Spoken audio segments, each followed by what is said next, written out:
welcome to the Foul Play YouTube channel. Well, thank you so much there, Mr. Kratz. Good to hear you. And look, guys, welcome. It's great to be here. We've obviously got some people in chat, which means that my horrible face didn't scare anybody, which is really, really good. Look, guys, welcome. It's great that you're here. It's great that we're here, and welcome. What we're going to be doing today is continuing our series. As you know, we do a weekly podcast entitled Reading with Uncle Ken. We're actually on part 59. So as you can see, all of us on the panel are going to require extensive exorcism after this book is finished. But we are, as a group, definitely taking it apart, and we're going through it piece by piece. Today, we're going to be continuing our chapter 15. And chapter 15 is entitled The Day the Circus Came to Town. It's pretty obvious that Mr. Kratz wrote this chapter as a result of Making a Murderer 2. And it's really a rebuttal by him of everything that Kathleen Zellner has put forward, and also what her army of specialists and forensic scientists, etc., have put forward and have discovered. So he basically wrote this chapter as an antithesis of what Kathleen Zellner and her experts have found. So if you're following along, it's chapter 15. Now, the amazing thing is that we've spent a lot of time on chapter 15. Chapter 15 is a huge chapter. We've covered quite a lot. We've covered so far, if we have a look at what has been covered, we covered the blood. We talked about the blood in the Toyota RAV4, the fact that the Toyota RAV4 had both allegedly had Stephen Avery's blood, same with Teresa Halbach's blood. We talked about the key and the hood latch swab and all the controversies involving those two crucial pieces of forensic evidence. We've also talked about the bones, the human cremains that were allegedly found in Stephen Avery's burn pit, in Yonder Burn Barrel number 2, and also in the Manitowoc County gravel pit, which Mr. Kratz did not want to talk about. So that was a very, very interesting discussion. I think possibly one of the best discussions we've had as a team, as a panel, when we discussed the bullet, so-called item FL. So that was really good. So guys, if you're relatively new to the case, welcome and thank you for joining us. It's a real pleasure to have you here.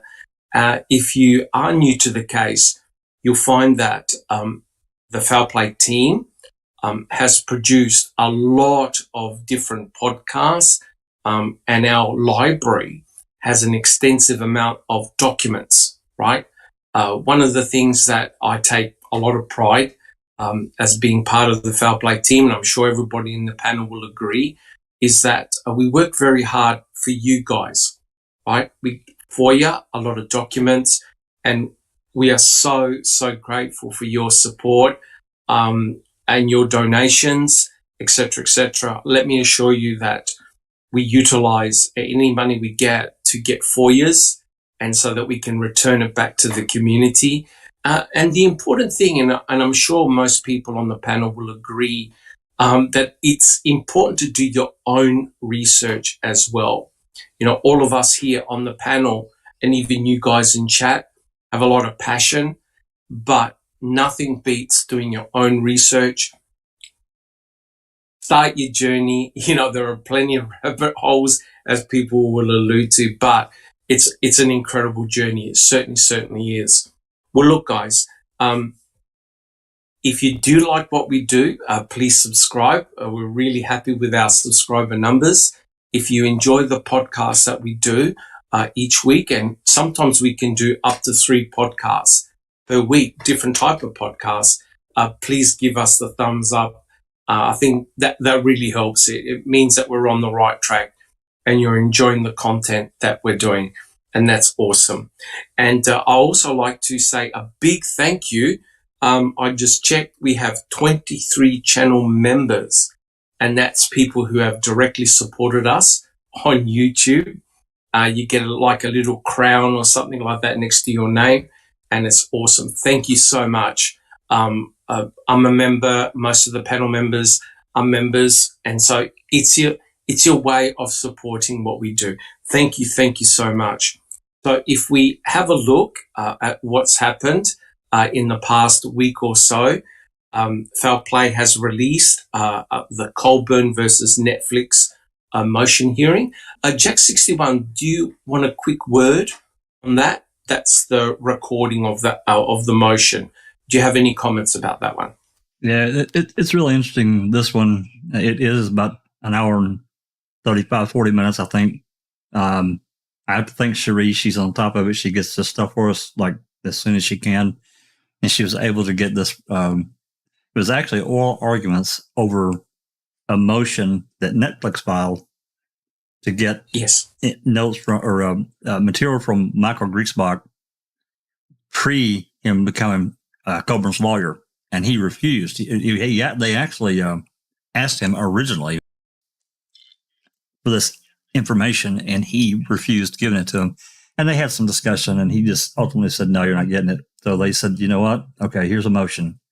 We think that there's some things relevant that we can't get access to." He says it's all in the public domain. I kind of doubt it, but nonetheless, it's also interesting. One last part, Doc, is that there's at least one third party person that's gotten pulled into this that is outside of the Netflix Colburn thing. Because are you allowed to mention that? Are you allowed to mention? Well, I'm the recording is out there. People can get whatever name they want. I'm not going to talk about it, but I will say they're connected to convicting. Actually, there's two people that are potentially connected to convicting. And I know that it's in the recording. They were deposed for 7 hours. And then Netflix deposed them. So now we've got another layer. This could cause other problems for attorney-client privilege. Cherie could probably talk more about that. But yeah, it's really interesting. It's a good recording, and I just can't thank Cherie enough. She's on it, man, and she gets stuff to us. Correct. Look, if you haven't listened to it, go and check it out. It's just slightly over an hour. I listened to it yesterday, and the way the attorneys go back and forth and argue all the time is truly amazing. It really, really is. So check that one out. We also did an open mic last week. So, there just happens to be another trial happening at the moment, the Johnny Depp and Amber Heard trial. And most people around the world are pretty interested and also very incensed with what's been happening during that trial. And we're no different. There are literally, and Alice will back me up, there are literally millions and millions of people who are glued and watching everything on YouTube and stuff like that about the Heard and Johnny Depp trial. And we did a round robin discussion as an open mic. Please check that out. It was really good to do. A lot of passion, a lot of people very upset with what's happening. And personally, and I'm sure my other panel members have learned how lawyers work and all the shenanigans that take place. We've seen it ourselves during the Stephen Avery and Brendan Dassey trials.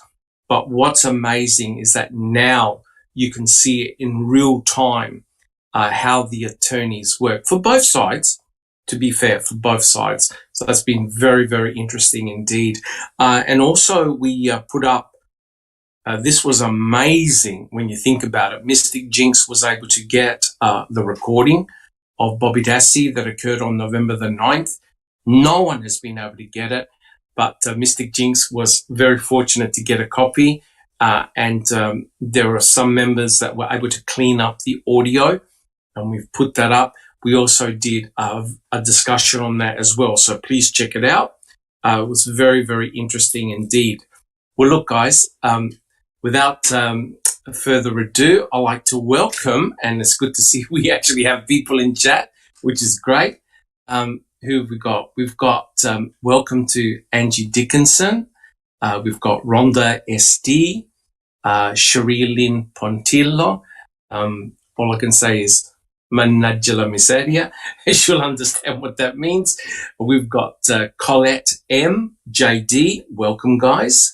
Who else? We've got Dark Side of the Moon. Who else? We've got TJ Anderson. Welcome, guys. Who else? Oh, we got Paul Pepiat, Little Barb, Sher. And if I've missed anybody out, please forgive me. Oh, we got Master Cedar. I was calling that person Master Cheddar. I do apologize. Master Cedar. Jeff Jones. Jeff Jones is here. And a big shout out to Jeff. He's doing some really great work. He assembled a panel, and we are discussing Making a Murderer. Making a Murderer season 1 at the moment. And it's amazing, guys. Even though I reckon I've seen Making a Murderer probably 10 or 15 times, it's incredible now with the wisdom of hindsight, looking back, how you can pick up things that you never picked up before. And that's amazing. So a big shout out to Jeff Jones. He's doing a fantastic job. And check out his YouTube channel. Also note that Paul Capaldi is doing a whole series on Mr. Kratz. And incredible. Check out Paul Capaldi and Jeff Jones as well. Big shout out to them. It's fantastic, the work that they're doing. We've got Kelly. Welcome, Kelly. Kelly's a fellow Australian. It's good to have Kelly over here. We've got Nan's Live 7. And again, guys, TTM Fangirl, welcome to the podcast proper. And if I've missed anybody out, I do apologize. All right, guys, that's enough of me gas bagging. I like to present my panel and tell us how you're going and how things are happening for you at the moment. We have we have Jack 61. How are you coming on, Jack 61? I'm doing good. Alice first. What's that? Alice first. Oh, Alice. How are you coming along? Yeah, good, thanks, Doc. Just not so busy. Just waiting on tenterhooks for Tuesday to come. Hopefully the jury will come to a decision in that case. Other than that, just trying to have a quiet weekend. You're not depressed by any way. Not having a verdict of the trial just yet. No, not yet. Maybe tomorrow the withdrawals will kick in. Correct. Thank you so much. Thank you so much, Alice. And next we have, I don't recall. How are you coming along? Oh, I'm doing pretty well. Enjoying the sunshine today. Excellent. Thank you so much. And next we have Jack 61. Hello, Doc. Hello, everybody. Thanks for joining us in the chat and today's presentation. I would like to make one short announcement. And, as most people know, I felt weird, and I've said this the entire time I've been at Foul Play and anywhere else. I've always felt weird for soliciting for money. And we're fortunate with YouTube. We do get ad money, and people have joined and subscribed, and it helps. I can't tell you how much it helps with paying for FOIAs and the various things that do cost money. So, but I have to. YouTube added the thank you or thanks button to all the videos, and somebody did contribute, and I want to give a little acknowledgement to that was on last week's reading with our Ken. It was Christabel 43D. Thank you so much. Oh, fantastic. That's amazing. Thank you so much. We really, really appreciate that. And like I said, I don't think any of us here on this panel, like more than 2 years ago, thought that it was going to grow and develop in the way that it has. And I must admit, I'm so blessed to be part of this community. I really am. I try and contribute as much as I can, but your support really drives us, and it's been really, really great. I mean, remember, we mustn't forget. I mean, I know we've got the Amber Heard Johnny Depp trial that's happening at the moment. That's truly fascinating, but we must never forget that we've got two men sitting in prison, and they've been sitting in prison for a long period of time, Stephen Avery and Brendan Dassey. And we believe in their innocence in the murder of Teresa Halbach. And, our focus has been a lot on these two cases here. But we also learn from other cases as well. That's important too. What lessons do we learn here? Awesome. Thank you so much, Jack61. And look, guys, thank you so much for all your support. It's been awesome. And finally on the panel, we have Neverly. Neverly, how are you coming along? Hello, Dr. Silkman. I'm doing actually pretty good. It's a long weekend in the United States. It's Memorial Day on Monday, so most of people, everybody that I know is not going to be working on Monday, so that's great. It's kind of gloomy in Orange County, California, which I prefer anyways. We have long, hot summers, so I like to preserve and enjoy when it's 67 degrees outside, because there's going to come time where it's going to be 107 and so forth. So this is good, and I'm really excited about this podcast. How are you doing, Dr. Silkman? Not too bad at all. And it's very interesting what you said, Neverly. It's amazing how California, or parts of California, the weather is very similar to where I live. I live in Adelaide, South Australia. Down under. Down under. Yeah, down thunder from down under. Correct. And it's amazing how our weather patterns are very, very similar. In Adelaide, South Australia, it can either be extremely hot. We've had days, I kid you not, 45 degrees or 47 degrees Celsius. It's been burning. Oh, wow. And in Australia, just like in California, in other parts of the United States, fires, big fires. And we had massive fires a few years ago, which there was so much death and destruction. It was just unbelievable. And then after all those fires, COVID hit. Like it was one disaster after the next. Yeah, it's truly amazing. Yeah, I remember that. I remember those fires. We all watched from here. It was a major happening on the news. I remember that. We have some fires in California, and to be honest with you, earthquakes do not scare me as much as fires do.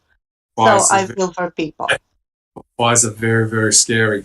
And, people are still recovering from all of that. So, I'm sure. Yeah. Fingers crossed. Thank you so much. Thank you so much. Oh, I'm Dr. Silkman, and I'm from the Foul Play team. Welcome, guys. Well, look, let's start. Are there any announcement at all before we start the podcast proper? We're all good? All right. Awesome. Well, look, guys, what we'll do, we'll make a start. Now, like I said, we're going to continue with chapter 15. Fingers crossed that today's podcast shouldn't be as big or as long. Trust me on that one. So, as you know, now Mr. Kratz is going into other areas that Kathleen Zellner had actually covered. And one of the areas that she covered was brain fingerprinting, right? So now what we're going to do is we're going to go onto the brain fingerprinting section, right? Now, most of you, I'm sure, have heard what brain fingerprinting is all about, and it was definitely presented in Making a Murderer. So what I'm going to do, I'm going to read out a couple of passages from Mr. Kratz's book, this is chapter 15, on brain fingerprinting, and then I'll ask a general question to the panel. So I quote, this is from chapter 15. Dr. Larry Farwell knows more than anyone in the world about brain fingerprinting. He should. he invented it. So when Dr. Farwell appeared in Making a Murderer 2, episode 2, explaining that people's brain waves create an electrical impulse when they recognize facts, only the killer would know. My ears perked up. Jack 61, do you have our first photograph showing Dr. Farwell, Dr. Larry Farwell? We'll just wait a sec. We'll get that up. All right. So as you can see over here, this is Dr. Larry Farwell, and he's a professional, and he's a forensic neuroscientist. He's the one that actually developed the brain fingerprinting technique. And I'll continue quoting. We'll just leave that picture up for a sec. Jack 61. We'll continue. This is from chapter 15. I'll quote, "By asking questions and exposing a subject to various stimuli are usually words and phrases, and noticing what triggers a recognition response, Farwell claims to be able to tell, for instance, whether a subject has knowledge of a crime." Can we have the next picture, please, Jack 61? So this is the gentleman who invented the brain fingerprinting technique. And as you can see here, this is the classic scene from Making a Murderer season 2. We have here Stephen Avery hooked up to his device, right? And as you can see, it's computer-based. Dr. Larry Farwell was the one that developed this particular procedure. It has been used in a court of law. My understanding, and correct me panel if I'm wrong, my understanding is that it's not universally accepted throughout the United States, but in I think 1 or 2 particular states, it has been used. I believe it's also been used in the CIA and in the military. I could be wrong, but from the reading that I did, this technique, brain fingerprinting, has been utilized, right? Now, obviously, it's going to be a relatively controversial technique. Anything to do with someone having the ability to read your brain waves and make an interpretation is going to be controversial. There's no doubt about that. But it is a technique to try. So here in this particular image, we've got Stephen Avery hooked up to the brain fingerprinting machine. Jack 61, can we have the next slide, please? All right. So essentially, the way this technique works, it looks for a specific brain wave, right? So this is meant to be a diagnostic technique. So what the scientists do who's administering this test, you're asked a series of questions, right? Some of them are control questions. Some of them have got nothing to do with the case. And other questions are given to you that only the killer or perpetrator of a crime would know, right? And so what Dr. Farwell is alleging is that if you know the answer, if you were there, if you had committed this crime, your brain is going to tell you, right? And you can't disguise it, right? It's like when you're a little kid and your mum asks you a question and you go, no, and your whole face turns red, right? So it's a response that your brain produces. And specifically what the scientist actually does, they look for this specific thing called a P300 murmur. So you've got these brain waves which are being produced, and you have a control and test questions. So what the investigator does is compare the patterns, right? So Dr. Farwell is basically stating, if you have committed, if you were part of the crime, if you were there, your brain will tell you. Your brain, you can't deceive your own brain, right? I want to I want to ask a question to the panel. Let's go down the panel, right? And the question is this: would you agree to be subjected to brain fingerprinting, the brain fingerprinting technique? Alice, yes or no? Yes. You would undergo brain fingerprinting? Okay. Yes. If I Yes. had nothing to hide, of course. Yes. Very good answer. I don't recall. What about yourself? Would you agree to being brain fingerprinted? Yes, I believe I would. Okay. Excellent. Excellent. Jack 61, would you agree to being brain fingerprinted? Well, in retrospect of the last 2 weeks, can I pledge to do it? You can play. You can play. I'll show A myself out. nice one. Nice. You can, I'm sorry. You can. I'm sorry, Doc. And I would do it, actually. you would or you wouldn't? No, I would. I definitely would. You would? Okay. Excellent. Thank you, Jack 61. And finally, Neverly, would you agree to be brain fingerprinted? Yes, I would. You would? Okay. All right. So I want to ask people in chat, would you agree to be brain fingerprinted, yes or no? So leave your comments in the chat. And don't forget, guys, if you do have a question, like I said, today's podcast probably won't go for too long. If you have any questions later, please put them in chat and we'll check. And big welcome to all our super mods. Thank you so much for monitoring the chat in the channel. Thank you so much. All right. So essentially, when you're brain fingerprinted, your brain will produce specific waves, right?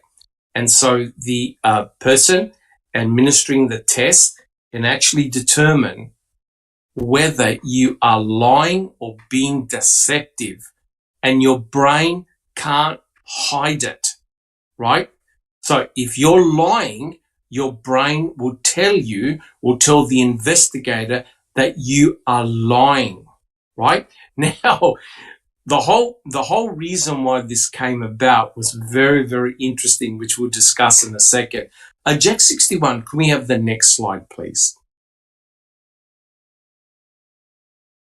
We'll just wait for that to come up. All right. So this is a very important piece of forensic evidence, right? And we've discussed this many, many times, right? So what this is the back door of Teresa Horbach's RAV4. And this is very, very important because what we've got here, we have actually got a spray of blood on that back door, right? And Kathleen Zellner's forensic expert, blood forensic expert, Stuart James, I believe his name was, determined that the blood struck the back door at 90 degrees, virtually 90 degrees, which means that it totally destroyed the state's theory or the state's hypothesis that Stephen and Brendan had picked up Teresa Horbach and flung her in the back of her own RAV4. So this was a very important piece of forensic evidence. And in my opinion, I don't know what you guys think in chat or on the panel, the state got it completely wrong, right? Because when you fling an object that's giving off blood, you get a small tail on the blood droplet in the direction in which you're being flung. You don't see that at all. The blood spray is like someone, and the hypothesis was that Teresa Horbach was struck at the back of her own RAV4. And then she was, at some stage, placed in the back of her own RAV4. So you've got some type of trauma, some type of an attack that likely occurred to Teresa Horbach at the back of her own RAV4. Now, what's interesting here, guys, is that Cherie Cohen took a sample of that blood from the back door, and it definitely is or belonged to Teresa Halbach. So Kathleen Zellner and her team were able to reproduce the blood on the back of that RAV4.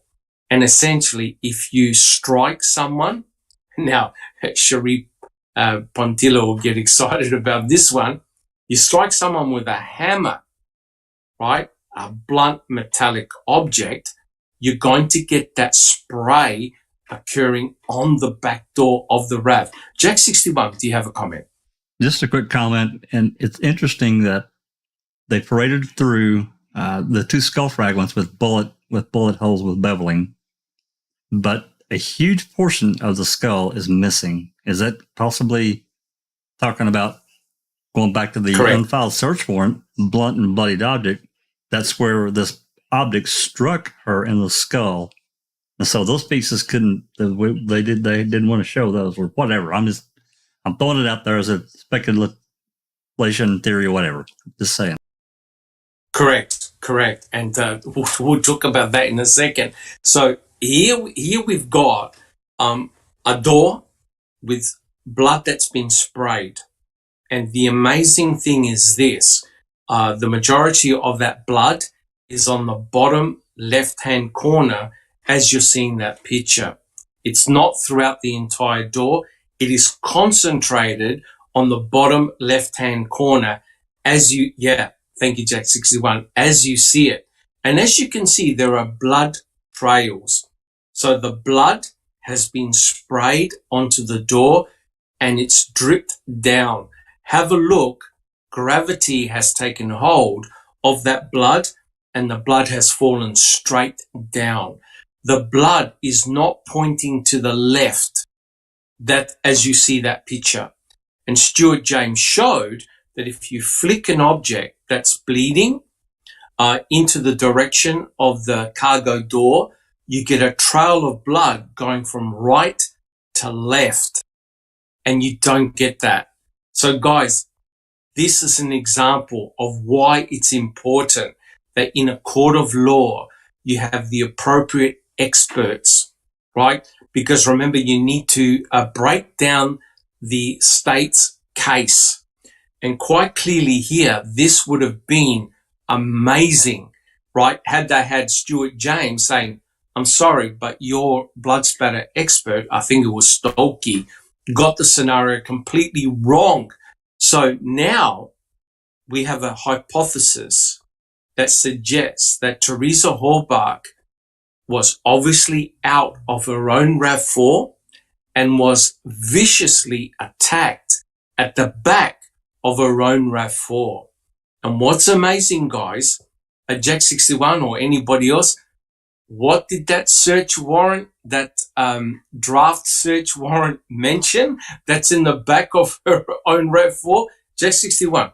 Blunt and bloodied instrument. Wow. Okay. So one can imagine that during the trial, imagine if the defense was able to get a copy of that draft, a search warrant, right? Which would have been countersigned by Mark Wiegert, right? An investigator, a major investigator in the trial, right? A major investigator that says about a blunt object with blood on it in the back of the victim's vehicle, right? I'd never heard of that, right? I only heard of that in 2022. And then you've got Stuart James, who now presents the scenario. Hey, look, what you stated cannot be the case. The blood that's on that back door is not from someone being flicked into the back of the RAV4. It's by someone being bludgeoned or hit by some type of object. This raises a lot of very interesting questions because A, what caused Teresa Halbach to stop, right? Because presumably she was in her RAV4 driving. I'm speculating here, right? What made her stop? What made her get out of the car? what made her get to the back of her own RAV4? How did the broken blinker light get in the back of the RAV4? Who attacked Teresa Hallbark? And who in the hell left that blunt object with blood on it in the back of the RAV4 in the cargo bay? Now, guys on the panel, has anyone ever seen a photo of that blunt object? Jack 61. No, I haven't. And what furthermore, this was reported from the Wisconsin Crime Lab, so it disappeared in some kind of black vortex space-time continuum up there. Yeah, or possibly in Cherie Cohane's hair, right? Well, maybe. It's gone. No one knows where the hell it is, right? So it's very, very interesting. Anybody else on the panel, have you ever seen any photographs or videos of that blunt object? Anybody? Neverly, have you seen that object? But Sherilyn Pontillo says, what about a roofing hammer? Look, I know Cherie's got a love affair with roofing hammers, but in all seriousness, yes, you cannot rule that out. Right? It's very, very possible she could have been struck by a roofing hammer, but unfortunately at this stage we can only speculate because it could even be a tire iron, right? What is bizarre here, guys, is that the investigators were looking for a tool in the back of her RAV, right? And they were trying to find that tool in Stephen Avery's property or on the Avery salvage yard. So what the hell are they doing looking for this particular tool, right? Were they trying to associate it with Stephen Avery? I don't know, but they haven't been able to find any type of tool that could have caused harm to Teresa Hallbark. Alice, do you have a comment? Alice, do you have a comment? If there was a blunt tool in the back of that car, we would have found it. You know, there would have been photographs taken of it, like that. So for that to have been in a warrant, it must have been there, you know. And because Correct. they haven't been able to attach it to Stephen in any way, shape or form, then they've just put it aside. They've just, right, no, that's not him. We can't use that. We need something to get Stephen.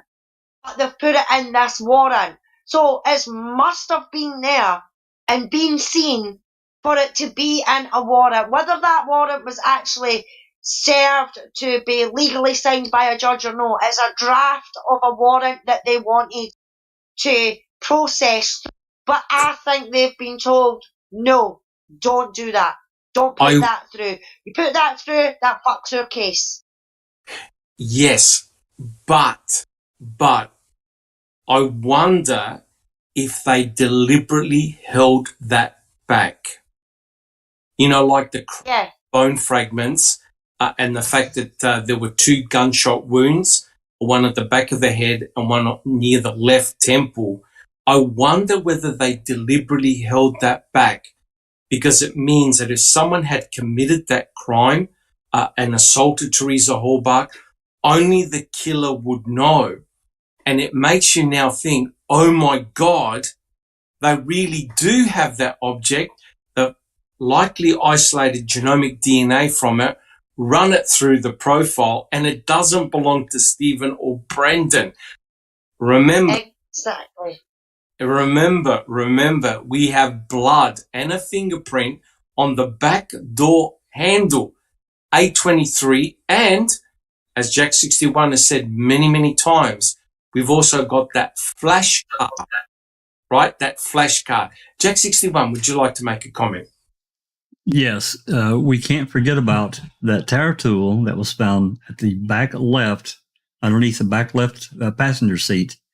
That tire tool belongs to an emergency roadside kit that was not in her RAV4, as far as we know.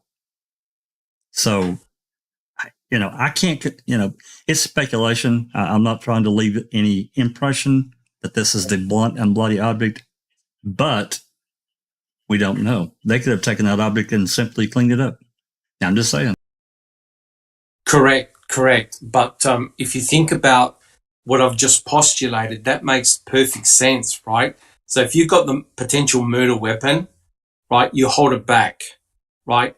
Because remember, we've seen many crime shows whereby they're interviewing somebody, a potential suspect or suspects, and they want to know whether the suspect knows a unique aspect of the crime. So you could imagine if Brendan was ever to say, yeah, we got a hammer or we got a tire iron and we hit Teresa Horbach in the head, right? That's something that only the killer or the person who attacked Teresa Horbach would know. So we've got this incredible document, guys. We've got a draft search warrant that talks about a blunt object in the back of Teresa Horbach's SUV or RAV4 with blood on it. Yet in the trial, we see none of that at all. It's not mentioned anywhere, right? Except Mr. Kratz now talks about the brain fingerprinting. Guys, do we have any other comments? Comment from TJ Anderson. Yes. Says the RAV found on the salvage yard doesn't have a tempered glass emblem on but the one on the crime lab does. That can be removed. I used to run I don't know what this means, at a glass factory that puts it on there. Cannot be removed by anyone ever, short of using a blowtorch. That's what he said. Yes. Look, again, I understand. I'm of the assumption, and I hope I'm not wrong, I'm of the assumption that the RAV that we see in the crime lab is exactly the same RAV that was taken off the Avery salvage yard, right? Because otherwise we're going to be in a world of hurt if they swap RAVs from one spot to the other. And if you have a look at the mud distribution of the mud pattern that you see at the Avery salvage site to what you see in the crime lab photos, there's no doubt it's the exact same vehicle, right? There's no doubt about it. And you got to be careful with photography because we have all seen, and all of us have spent months and months and months. And I know that Kelly's going to lose her shit if we talk about two different RAVs, two different colors, because that RAV will appear differently in different lighting conditions, right? I've taken photographs that were taken of the same RAV in the crime lab and it appears blue. A dress like that, seriously, Dr. Yes. Silkman. What's it that? totally changes colors depend. A dress? It does. Yeah. Mystic Correct. Kill Mica dress, yes. Correct. So there are photographs of the RAV4 inside the crime lab. It's a beautiful blue, deep blue. You take the same vehicle and you put it in the sunlight and it's green. It looks green. The exact same vehicle. So it does play with your mind. Now, I understand about what TJ Anderson is saying. Different type of angles, lighting conditions, things can appear or disappear. I do agree. But I'm working on the proviso that there is just one RAV4, the one that we see in the crime lab. Jack61, do you have a comment? Thank you, Neverly. Just a brief comment about color, Doc. And, I used to be of the same thought. There's got to be two different RAVs. But the truth is that I think after all this time, and I could be wrong, there might be two RAVs. But here's the thing. If you look at the problem began at the very beginning of the case. The news and the police identified it as a green RAV, right? And so to us, that's a solid green color and without any alterations. And it skewed everything from that point on. Oh, completely. Look, guys, we've all been part of the discussions. I remember spending hours and hours on different podcasts and on different channels. We talked for hours about the RAV4. But, sorry, Neverly, what was that? I said it was fun while it lasted. Yes. It was fun. But when you think about the logic of it, right, if you're going to set Stephen up, you want to make sure that you have an item, a genuine item belonging to Teresa Hallbach, and you plant something belonging to Stephen inside that vehicle, right? So there's no point in getting a substitute RAV. It makes no difference at all, right? I mean, why would you want to risk it? Because if someone then was able to examine the RAV4 from the defense, they would call up someone from Toyota, right? From Toyota, and they would check all the serial numbers inside that RAV4, which are imprinted in the engine bay, on the engine, on the chassis, on the door frames, everywhere. You go to your own car and you check, go under the hood, and you see all the serial numbers which are stamped in the metal. You call a Toyota expert, right? And they will show you when that vehicle was made and all the components used in that vehicle, right? And we have a record of when Teresa Hallbach purchased the vehicle. There's a DOT record with all the documentation.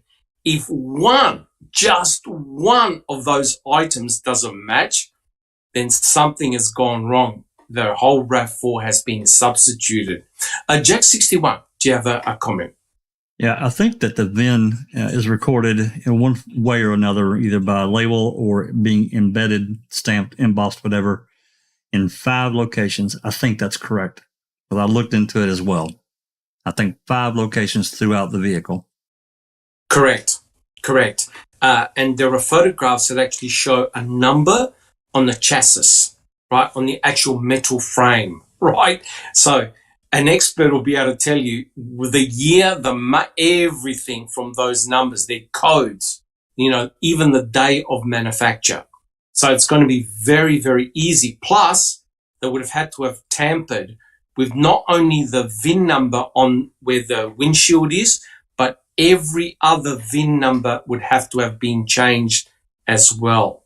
So it's not a trivial thing to do. If you're a planter and you make one mistake, you're gonna be found out. And Stephen Avery, the guy that you're trying to frame, will walk. That'll be a disaster if you're trying to set him up. Alice, do you have a comment? Is Anthony House? He's joined us in chat. Welcome, He Anthony. says, was the carpet... it's just moved. Give me a wee sec.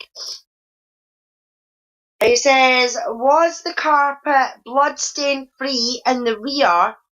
Was there panel hardware missing from the rear as if it had been changed? Yes, there are some plastic. Thank you so much, Anthony, for your question. Yes, there are some panels in the back of the RAV4 on the sides which are missing, right? They don't know where they've gone. So it looks like somebody was mucking around at the back of the RAV, and most RAVs or most vehicles of that type also have a carpet piece, right? We don't know where that carpet piece is. And I remember discussing this extensively on Jeff Jones' channel in a podcast, and we have too. Where is the blood? If Teresa Hallbach had been shot twice in the skull and her whole body an additional 8 or 9 times, you're going to bleed. And if you put a person in the back of their RAV on a carpet piece, the carpet is very absorbent, which means that the blood is going to soak straight through and into the carpet. There'll be pools of blood, and I know that Neverly's going to go crazy. Neverly, were there pools of blood in the back of the RAV? Don't get me started. Don't get me started. What I wanted to say is that you can't really Yes. blame people for thinking. First of all, it's very hard to believe anything the state says, anything and everybody that's involved in this case. It's very hard to believe. And then Ramiker did say that the VIN number appear to be tampered with. He said that Correct. on the stand. Pam of God also said, I can't read the numbers, whatnot. This discussion was this was a hot topic a couple of years ago about Yes, one it or was. two RAVs. That's And correct. we put it kind of at bay. So not to really spend too much time on this topic myself, there are a couple of questions about the RAV, if you please, Dr. Silkman. One is Brendan Boswell. He says that light was knocked out after Teresa was at Avery Yard. Stephen would have noticed if the RAV was damaged. That's and I correct. agree with that. He would have. And That's then correct. the other one is from Dark Side of the Moon, our Supermod. Welcome, Did the cops Dassey. give an explanation for why the headlight was damaged? Don't remember Stephen or Brendan mentioning it in any interviews, nor did the cops ask anything about it, or did they? No. This is one of the greatest mysteries, I think, of the entire case. There was no mentioning of how the broken blinker light got in the back of Teresa Hallbach's RAV4. And what is very, very suspicious, and thank you, by the way, for those excellent questions. What is incredibly suspicious is that the state refused to give the blinker light to Kathleen Zellner and her experts, right? Now, we know what Dr. Chris Palahniuk was able to do with item FL. He did elemental analysis and determined that the bullet had no bone shards whatsoever. It had wood, red paint, and wax, and it also has some cotton fibers. So you can imagine now, had Dr. Chris Palahniuk had access to the blinker light, he would have done an elemental analysis to determine what Teresa struck, right? Because if you have a look at the early photographs of the RAV4, of the blinker light in the back cargo area, it's got a brownish mark on it. It doesn't look like blood, but there is some type of brown mark on it, a brown reddish mark on it, right? If you have a look at other crime scene photographs, that blinker light is clean. There's no mark on it. So for some unknown reason, it went from having a dark mark on it to clean. So quite clearly, someone's, I believe, has tampered with the forensic evidence because that mark on that blinker light is gone. Jack 61, do you have a comment?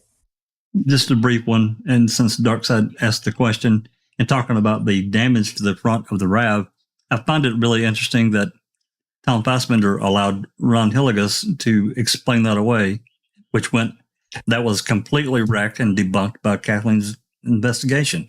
There was no insurance payout. Teresa didn't pocket any money. The only insurance claim that she filed was on something about a blinker light. I mean, a windshield wiper arm. Windshield wiper, correct. Yep. 100% correct. Yep. Look, there's no doubt. The blinker light is going to tell a story. There's no doubt about it.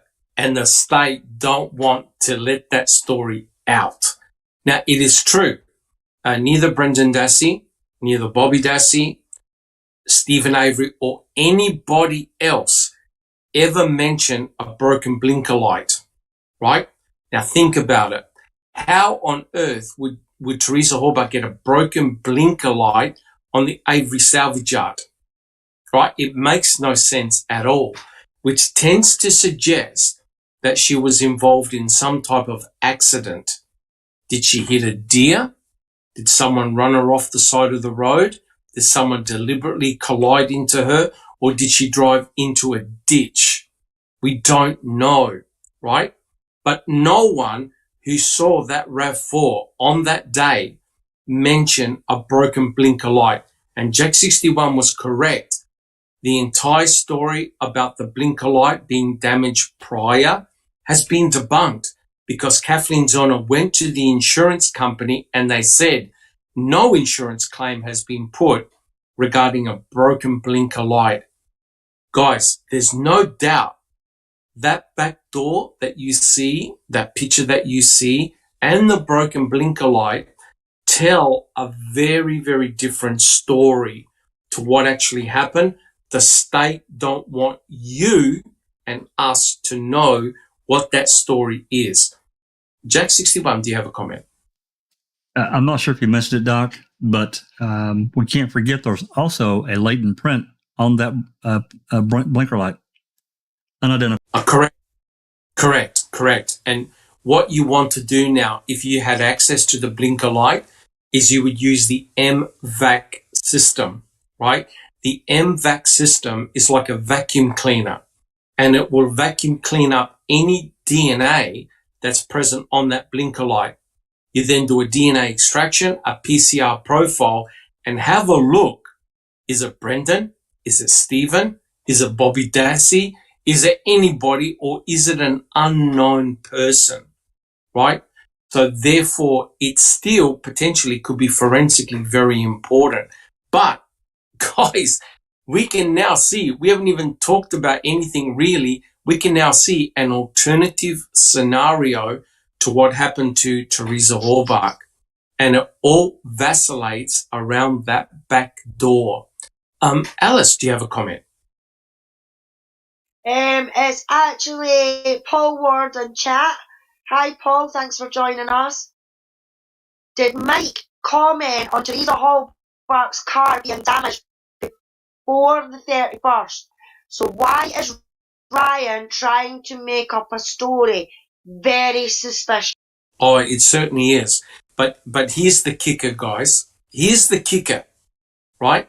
When a person is missing, right, you normally on the poster say, oh, that person has got a prominent tattoo or has got a facial scar, something that would identify them. Same with the missing vehicle, right? If you state on the missing poster, the RAV4, that's her vehicle, it's got a damaged blinker light. So therefore, your eye would be attracted immediately looking for that damage. Now, correct me if I'm wrong, guys, but did they ever mention a broken blinker light on the missing poster? Yes or no?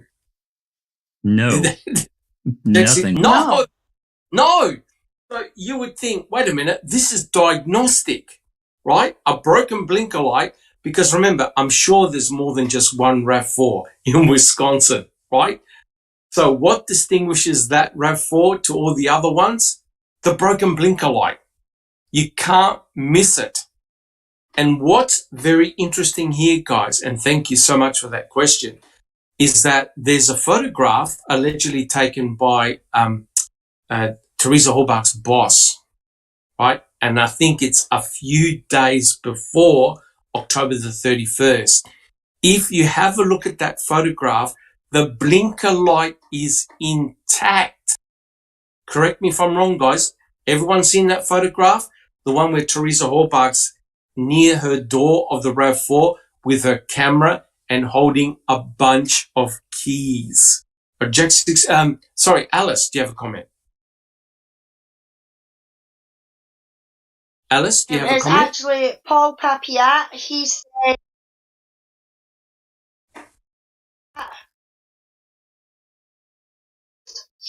I'm lost. Is that the comment? I think they tried to pull the RAV sideways at Avery Salvage Yard. That's when the light got damaged, when the tow strap snapped. Yes, Doc. Yeah, that's it, exactly. But to me, I don't think that's how it happened. You've got to remember that I think it was either Chuck or it was Errol that says they had a sort of reddy orange car going across Yes. the dirt road path, near where the conveyor blocking off part of it to stop people coming in. So in Correct. my opinion, for them to get that RAV on that property, they didn't know what was left in that car So they've came and they've hit that car at quite a force, and it smashed the light as well as moving the car out the way to get that ram on that property. Correct. But thank you, Paul Pepiat. There's one problem with that. How did the blinker light get in the back of her RAV4? All the doors were locked, right? And if you're part of the crew that moved the RAV4, you would note it down on a sheet of paper. Oh, her vehicle sustained damage as a result of us moving the vehicle. And no one would have disputed it, right? But if you have a look at the damage that is to that RAV4, the whole bumper is cracked, right? So that is severe damage. It's not minor damage. It is an impact. The way that light has been punctured out, it's likely it hit something with force. Now, I don't believe that the airbags had deployed. So it obviously hit the RAV4 at such a spot that the sensors did not trigger, right? But that blinker light has been punctured out. Now, what's amazing is this. The blinker light is held on with a power cord, right, to power the light. So someone detached the power cord from the light. So someone deliberately took off that power cord, and you can actually see pictures of it dangling down. So someone took the blinker light and went to the trouble of placing it in the back of the RAV. Now, I'll tell you right now, if you're the killer, if you had attacked Teresa Hallbach, are you going to put that blinker light in the back? Or if you're Teresa Hallbach and you got out of the vehicle, noticed the damage and saw your blinker light hanging, would it be likely that it was actually Teresa Hallbach that picked up the broken light and put it in the back of her RAV? By doing that, guys, she had to open up the cargo door. And by putting the blinker light in the back of the RAV, she would have been at the back of her own RAV4, potentially being attacked, right? So that explains, A, why she got out of the RAV4, 2, what she's doing at the back of her own RAV4 with the door open. It's because she put something in it, right? And that's incredible when you think about it. Jack 61. I like your theory better than the one I'm fixing to say, but just to cover all bases, let's just say that something's already taken place. The killer, for whatever reason, some reason the battery gets unhooked and the damage occurs after the battery is unhooked. I'm just saying to cover all bases. I'm not saying that's right. It's just a thought, because thinking about the impact that is in the damage at the front of that car, you're right. Why wouldn't the airbags have deployed? It's just, just a thought. Yes, that's a very, very interesting. But sometimes you can be involved in an accident and the airbags will not deploy.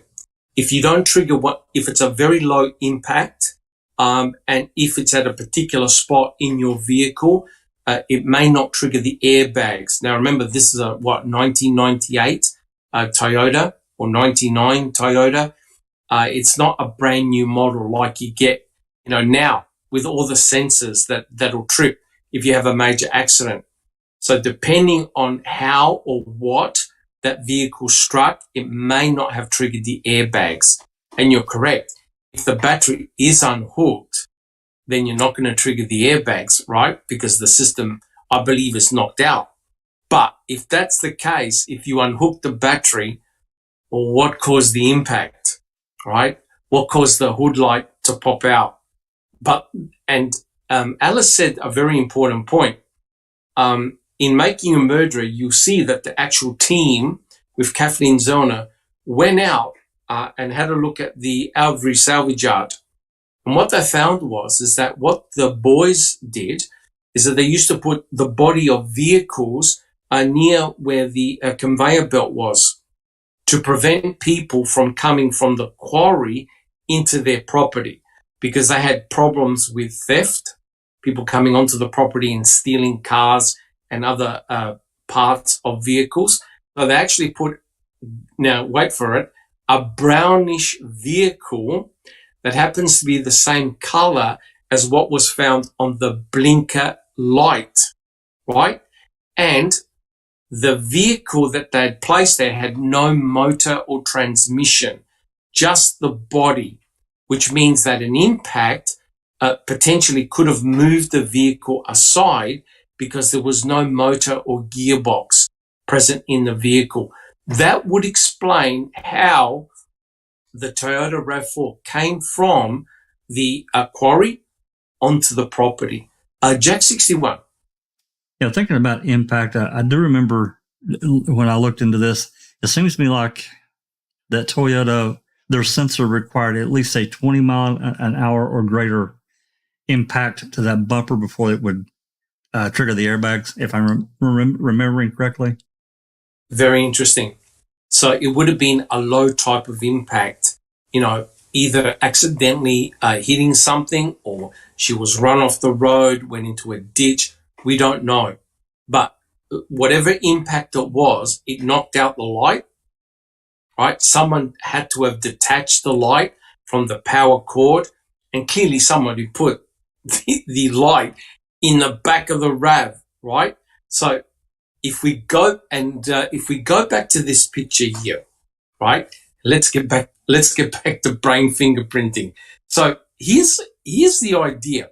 And what Kathleen Zellner did was actually quite brilliant and very, very clever. So if I'll read the next passage, what Ken Kratz wrote. I quote, Zellner's plan then was to use a fact purportedly known to be accurate by the defense team, but that wasn't presented at trial. Her conclusion that Teresa was killed with a hammer while standing or lying near the back of the RAV4 with the cargo door open, right? So let's have a look at this. Can we have a look at the next slide, please? So keep this mental image in your mind about that back door. Now, a while ago, and Neverly, correct me if I'm wrong, I think it was more than a year ago, the Powder Puff team actually did an episode on brain fingerprinting. So if you haven't, yes, we did. Who was your guest on that show, by the way? Who was your guest on the brain? I think this guy. What's his name? Dr. Silkman. That's who it was. Correct. So I was actually a guest on the Powder Puff podcast on brain fingerprinting, and I've done a lot of reading and research on brain fingerprinting, and I knew it really, really well. So, guys, not to bore everyone, but if you want to know more about brain fingerprinting and the significance of brain fingerprinting, please check out that podcast that the Powder Puff team did, and we talk about all about brain fingerprinting and how it actually works. All right. Jack 61, can I have the next slide, please? All right. So I won't go through this, but this is a very, very interesting slide. So what happens is this. Stephen Avery would have been asked a series of questions, right? He would have been asked questions that he was likely to know, right? So nothing to do with any crime or anything like that. So questions that he would be expected to know. He would be asked questions that were totally random, right? Had nothing to do with anything. And then he would be asked questions that only the killer would know, right? So remember, the hypothesis is this. The spray that you see on that door was done likely by the killer attacking Teresa Halbach, likely with a hammer or some type of object, blunt object, heavy object, and she was hit so hard that it caused blood to spray from likely her head, right?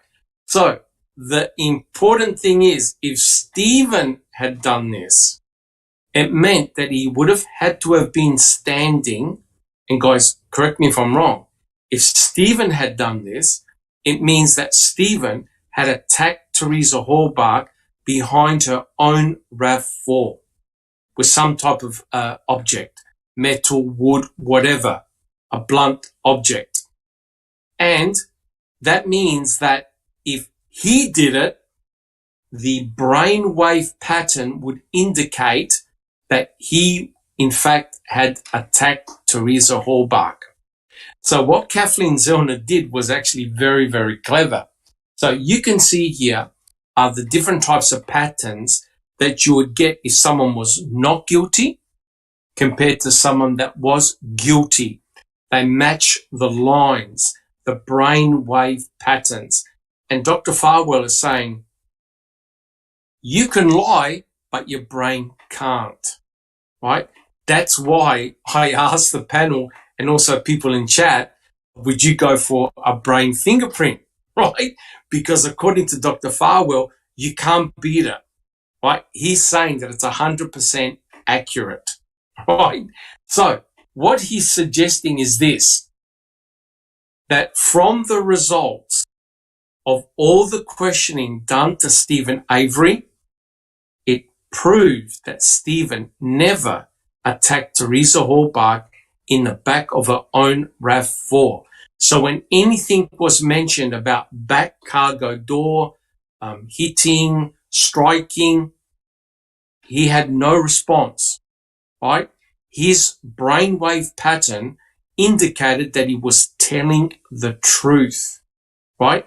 And so this is very, very clever, guys, because Kathleen Zellner had convinced Stephen, hey, look, if you're lying, this test is going to find you out, right?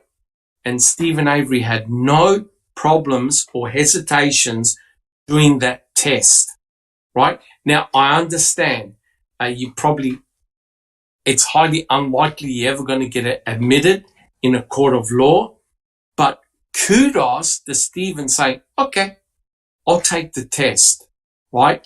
And imagine if the brain fingerprinting test proved that he indeed was the killer, it would have been party over for him.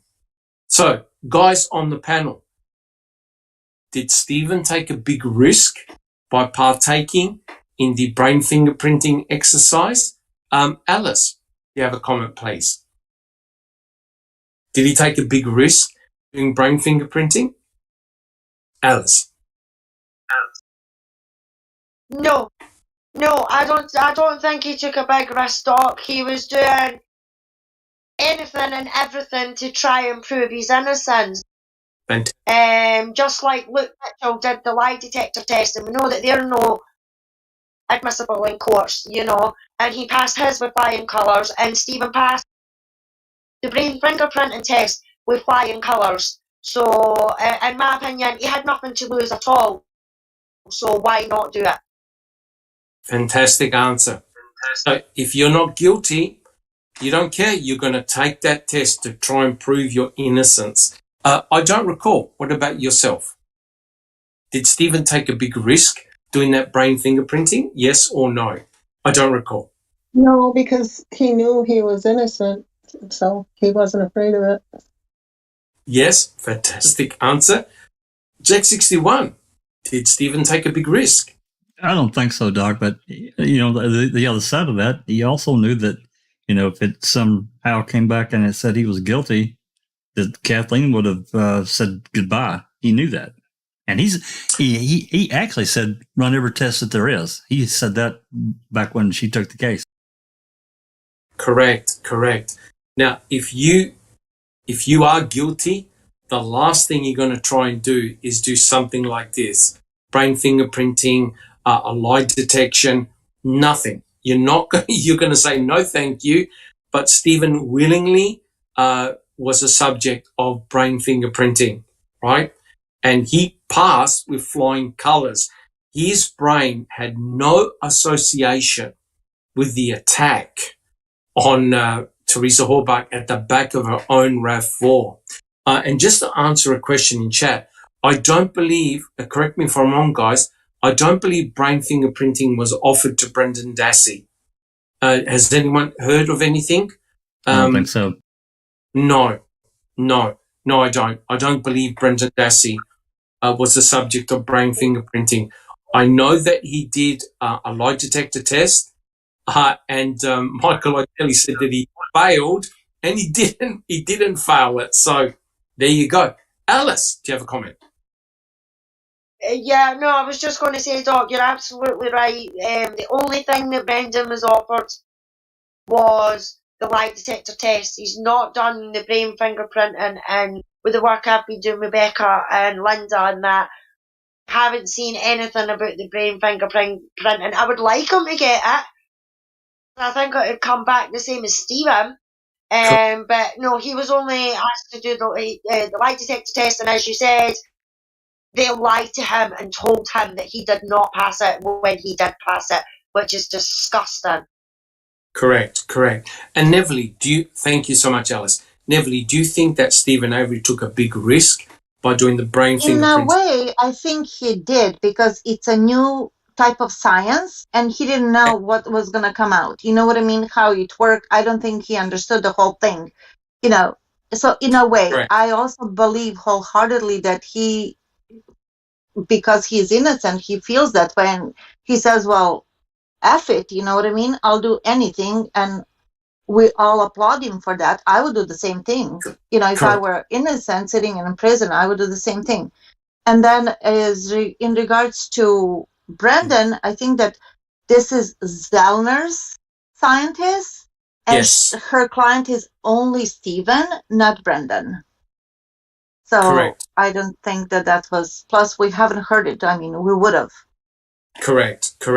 I mean, let's think about it. I know we sort of like joke, but imagine if you had a light bulb above your head and every time you lied or were deceptive, the light bulb went off, right? And people around you can see it. So that's the type of risk that Stephen took, because if he had lied about the attack on the back of Teresa Horbach's RAV, everyone would have seen it, right? Whether you believe in brain fingerprinting or not, he took a risk.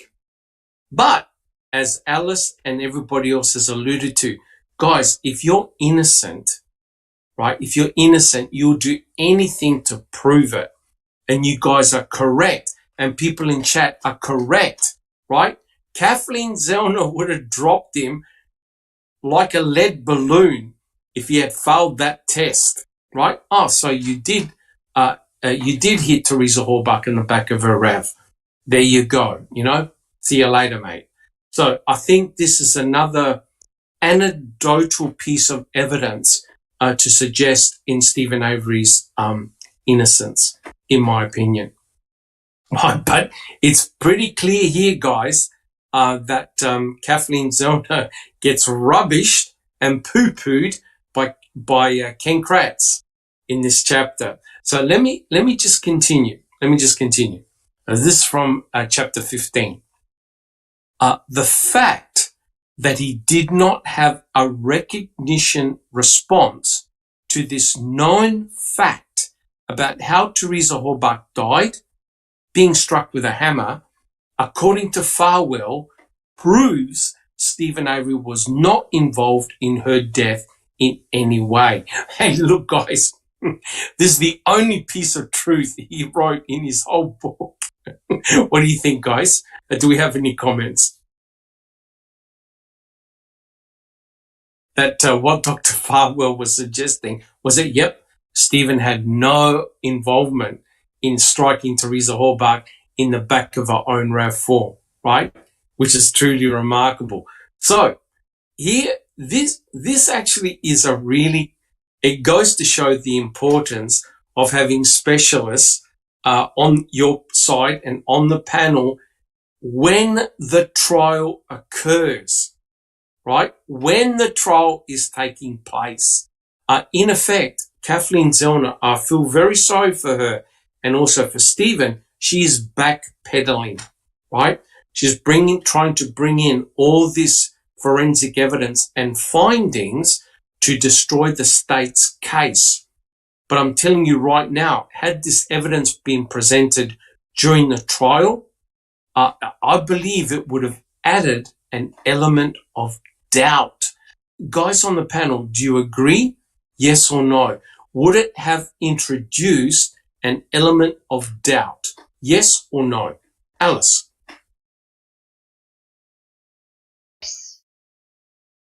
Can you repeat that, Yes. Alice? Yes. Yeah. Excellent. An element of doubt. Yes. Thank you. I don't recall. Do you think it would have introduced an element of doubt? I believe it would have, yes. Interesting. Thank you. I don't recall. Jack 61. Absolutely, yes. Interesting. And finally, Neverly. Do you think it would have introduced an element of doubt during the trial? Yes, I believe it would. It would be one more thing in the basket of, in the pile of doubts. Maybe if they didn't believe wholeheartedly to the brain fingerprinting test, but it would be just one more thing, and the scale would be like weighing down more and more, like in a totality. Correct. But guys, can you see the weakness now of all this forensic evidence and results after the trial? It would have been awesome if all of this could have been presented during the trial.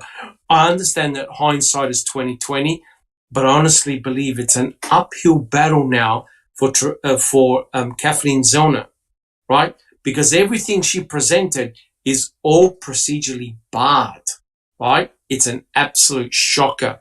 And I know, I notice Paul Ward in chat goes, brain fingerprint Bushman and Andrew Colburn about cuss rope. There's no question. Guys, in chat, if you got time, put your top 3 people that you would want to see brain fingerprinted. In actual fact, I'm going to ask my panel, if you had the chance to brain fingerprint anyone involved in this case, who would your top 3 people be? Alice? Who would be your top 3? Top 3: Kratz, Hilligus, and well, Aspender for what they did to Brenda. Yep. Excellent. Thank you, Alice. But what about I don't recall? Who are your top 3 people that you would brain fingerprint? Uyghur, Fassbender, and Hilligus. Interesting. Thank you. I don't recall. Jack 61, your top 3. Paul Hain. That's my first one. Yeah. Fallon. Yep. Ron Hilligus. Yes. Excellent. And Neverly, who are your top 3 that you would brain fingerprint? Peter, Kuchurek, and who's the other one that I wanted just to say? It slipped my mind, but it's along those lines. And Pagel. Okay. Interesting. My top 3, I definitely agree with Jack 61. It would have to be Colhain. Colhain, definitely. Brain fingerprint her. Eisenberg, right? Eisenberg, for sure. And Chuck Avery. Oh, yeah. Excellent. Yeah. And Chuck. I think the meter might blow off the scale. But yeah, those 3 in particular. You could also chuck in Bushman, Colburn. There's a whole I think Hirakosi made the comment years ago, brain fingerprint them all. You could. Yeah. What about Scott Tadic? Yeah. Bobby, Scott, I mean, why stop at 3? Exactly. Somebody said, why stop at 3? exactly. Yeah, well, we've got a few comments from the chat. Colette says Ryan. Right. So she's all full blown Ryan. Yes. And we have TTM Fangirl who says Bobby, Chuck, and Errol. Yes. We have Dark Side that says Ken Kratz, Tom Kay, and Michael Griesbach. Interesting. Her 3. We have Angie Dickinson who says Ryan Hilligus, Ken Kratz, and Andy Colburn. Anthony is with Jack and says Sherry Colhay. Then we have Paul Pepiat who says Scott, Bobby, and Errol. We have Paul Ward who says Bushman, AC, and Sherry. Chair Yoga says why stop at 3, like Neverly says. Correct. Paul Ward says Link, Kratz, and MW. We got so Jones is Culhane, Colburn, and Link. Mystic Jinx is Hilligus, Fallon, and Colburn. Yeah. Thank you so much, and welcome, Mystic Jinx. Yeah, look, there's no doubt, and it's incredible that the names that people are throwing up, it means that we have no trust in a lot of people there, and to get brain fingerprinted, I think could be very, very revealing. Alice, do you have... Yeah. TTM Fangirl says, sorry, I voted twice, but she says Bushman, Colburn, and the surveyor on the top of the Crossroad Hill. That dude's got to know something. Yep, very good point. All right, Jack 61, are you able to take off that slide and just get back to the panel view? Just one more question. Jeff Jones says, in all of those votes, who comes up the most? Colburn? I think they all come up equally. But yeah, you're right. So it's interesting how, depending on what aspect of the case that you're interested in, you would nominate a certain person. Quite clearly, you want to brain fingerprint someone that was at Cuss Road. Right? Quite clearly, you want to brain fingerprint someone that you suspect potentially could have been the suspect, Ryan Hilligus. You know, remember he had 22 dropped phone calls at a critical time, right? Now, I'm not saying Ryan Hilligus did anything nefarious, but it'd be very interesting. And also, nobody mentioned Mike Horbach, right? Nobody mentioned him being brain fingerprinted. I wonder what additional knowledge Mike had. And also Bradley Check is another person potentially that could be brain fingerprinted. So yeah, I mean, also Pierce. Well, there are so many that potentially could be brain fingerprinted. Alice, do you have a comment? Paul Ward's actually got one for you, Doc. He says, why Chuck, Dr. Silkman? I tell you what, we can do another entire podcast on Chuck. But very, very quickly, I remember Kelly doing some really excellent, and Kelly Coles doing some real excellent analysis and basically went through all of CASO. And I did the same type of analysis as well. Others have too. And the question was, who do you suspect potentially could have been the suspect of killing Teresa Horbach? The number one person as a potential suspect was Chuck Avery, right? Chuck Avery came first. and Stephen Avery was almost a distant last. Now, when you think about it, Chuck Avery, if you read his sort of like when he had a discussion with the police officers and the investigators, he's very, very suspicious. I'm not saying that Chuck did anything nefarious, but he talks about gunshots, right? Very early on, he goes, if there were any gunshots fired at the salvage yard, I would have known about it, right? And he even says he went back to work with Stephen Avery in the afternoon, that clearly cannot be the case because Stephen actually remained home. He had phoned a couple of lawyers, I think, for his fiancée, Jody. So he had done a couple of phone calls as well. And also Chuck was at the front of the salvage yard, right? So he potentially could have seen who was coming in and who was going out. And I believe a customer was in the office trying to get information or whatever. And Chuck came in a few minutes later and he said that he didn't look right, right?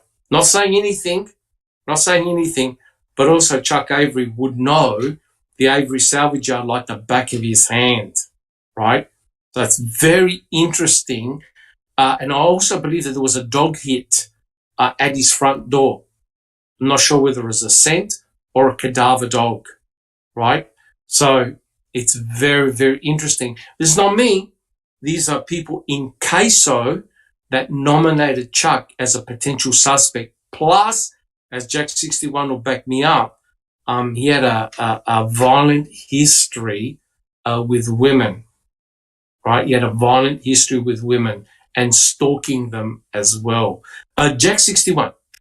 I was just going to bring that up because Christina and I did an open mic. Yes. On and we didn't get them all, but there are many incidents and reports.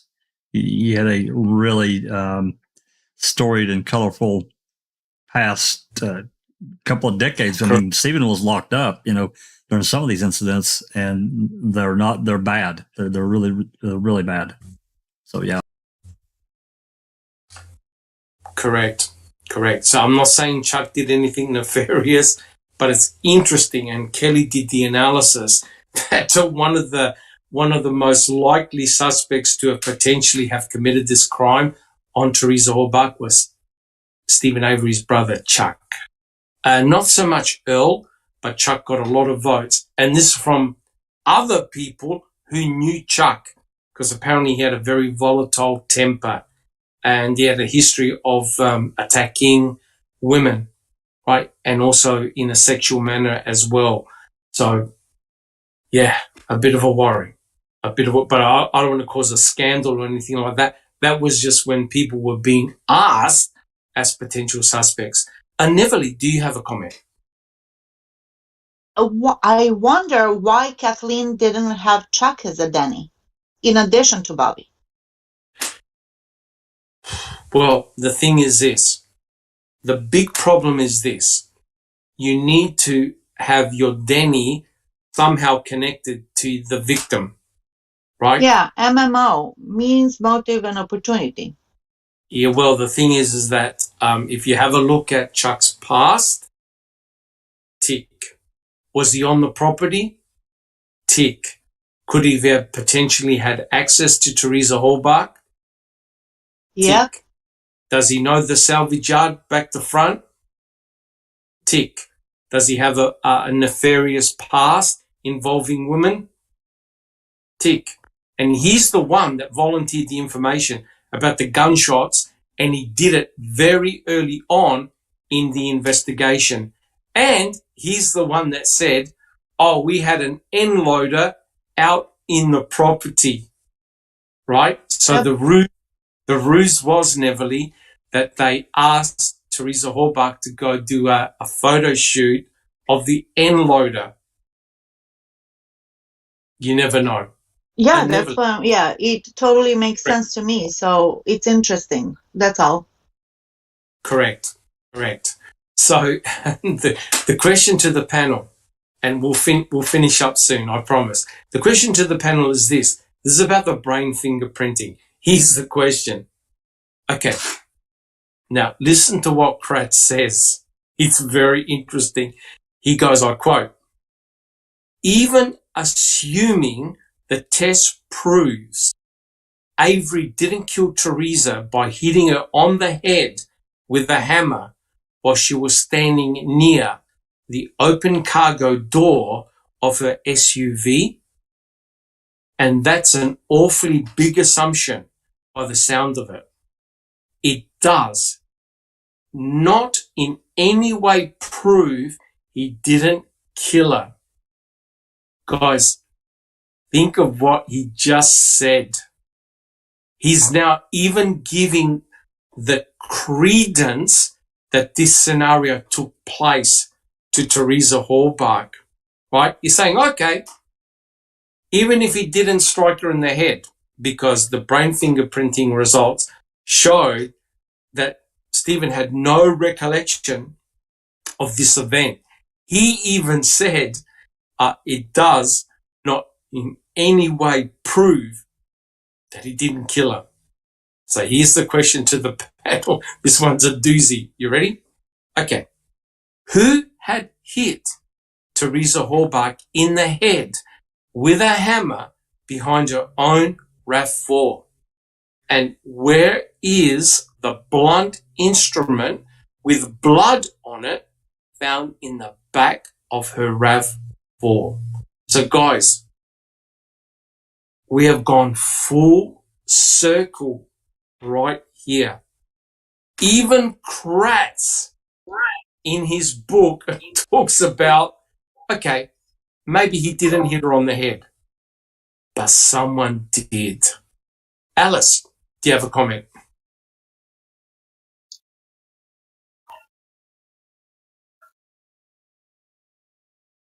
Are you muted, Alice? Yeah, my computer's running a bit slow tonight. Running a bit slow tonight for some reason. Me personally, I think Ryan has really got something to do with Teresa going missing, and I've thought that at the very beginning. You're talking about the Ryan one that had marks and things like that. So for me, Ryan is a big suspect in it. And as for the blunt objects, I think the police have kept it back or discarded it because it's not fitting into their narrative. Wow. So you reckon Ryan Hilligus hit her in the back of the head? Yep. Ho, ho, ho, ho. Interesting. Do you want to elaborate, or you want to leave it there? You want to leave it there? Well, wait a minute. I mean, wait. Who was in construction? Who worked in construction?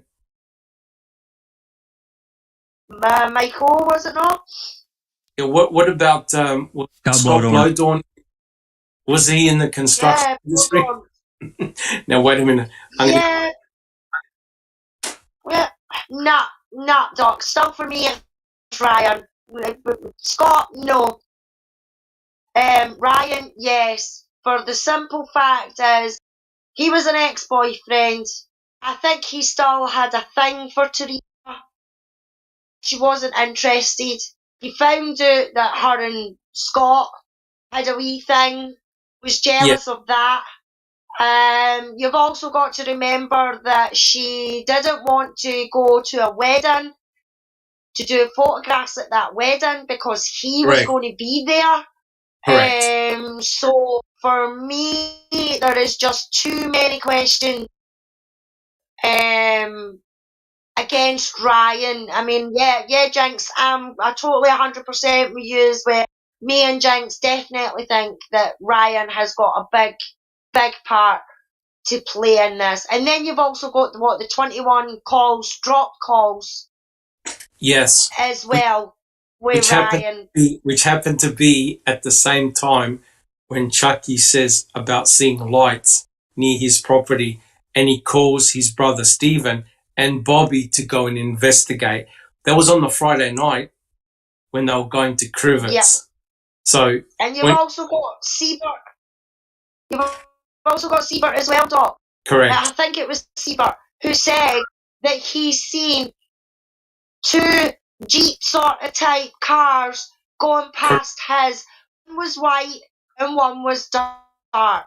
To me, that was the RAV being drove onto the property, whether it was by Colburn, Ryan, or whatever, and the other car was to get the person who was driving the RAV off the property.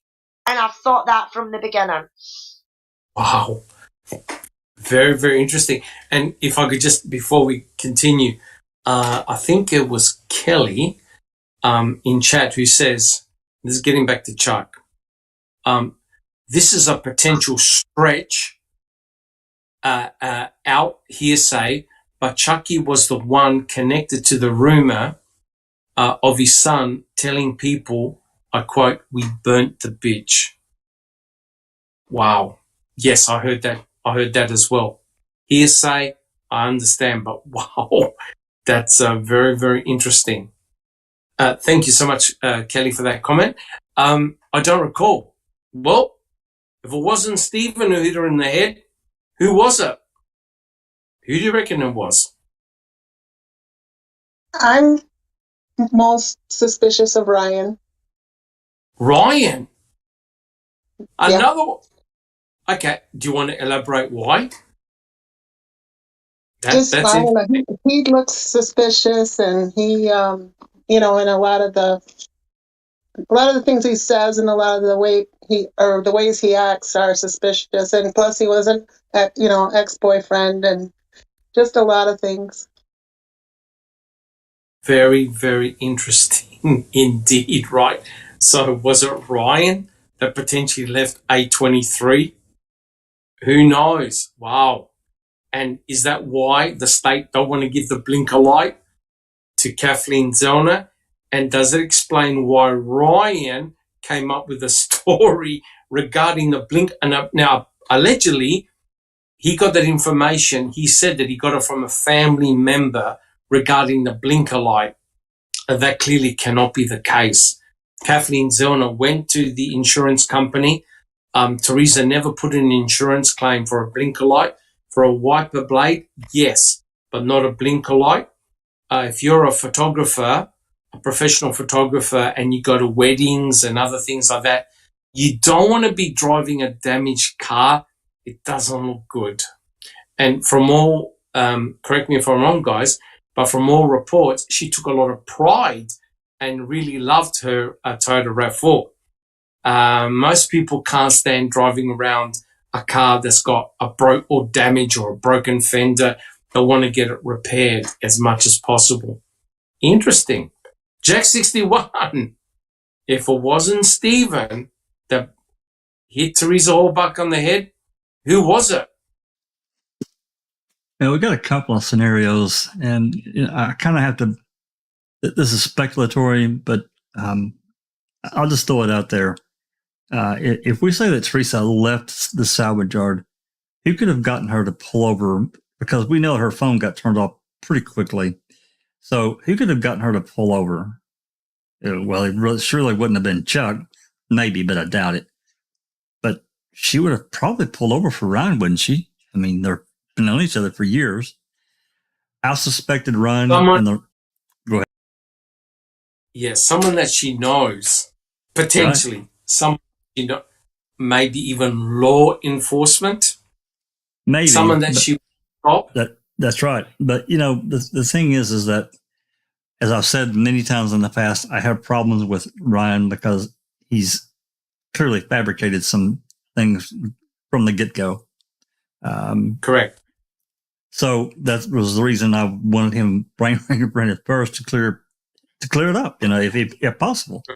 So I really suspect him. However, that scenario could have potentially happened after she left the yard. It could have been jealousy. It could have been over a number of things. Again, because he said he was there at their house on the 30th, and he was really vague and non-committal about so much of it. He can't remember the time he spoke to Teresa Hallbuck when she was at her computer. That's right. Can't remember day or night. That's pretty remarkable when you think about it. So, who do you think struck Teresa Hallbuck then? If it's anyone, as I sit here right now, it's Ryan. That's my number one suspect. 3 out of 3, Ryan Hilligas. Now, notice that nobody said Martinez or anybody. You would have set Cherie. You would have set Cherie Pantila right off, because wasn't he involved in roofing as well? Was Martinez involved in roofing? the roofing business. Oh, you know what? He may have been. I can't remember his work history, but that's possible. Yes, very interesting.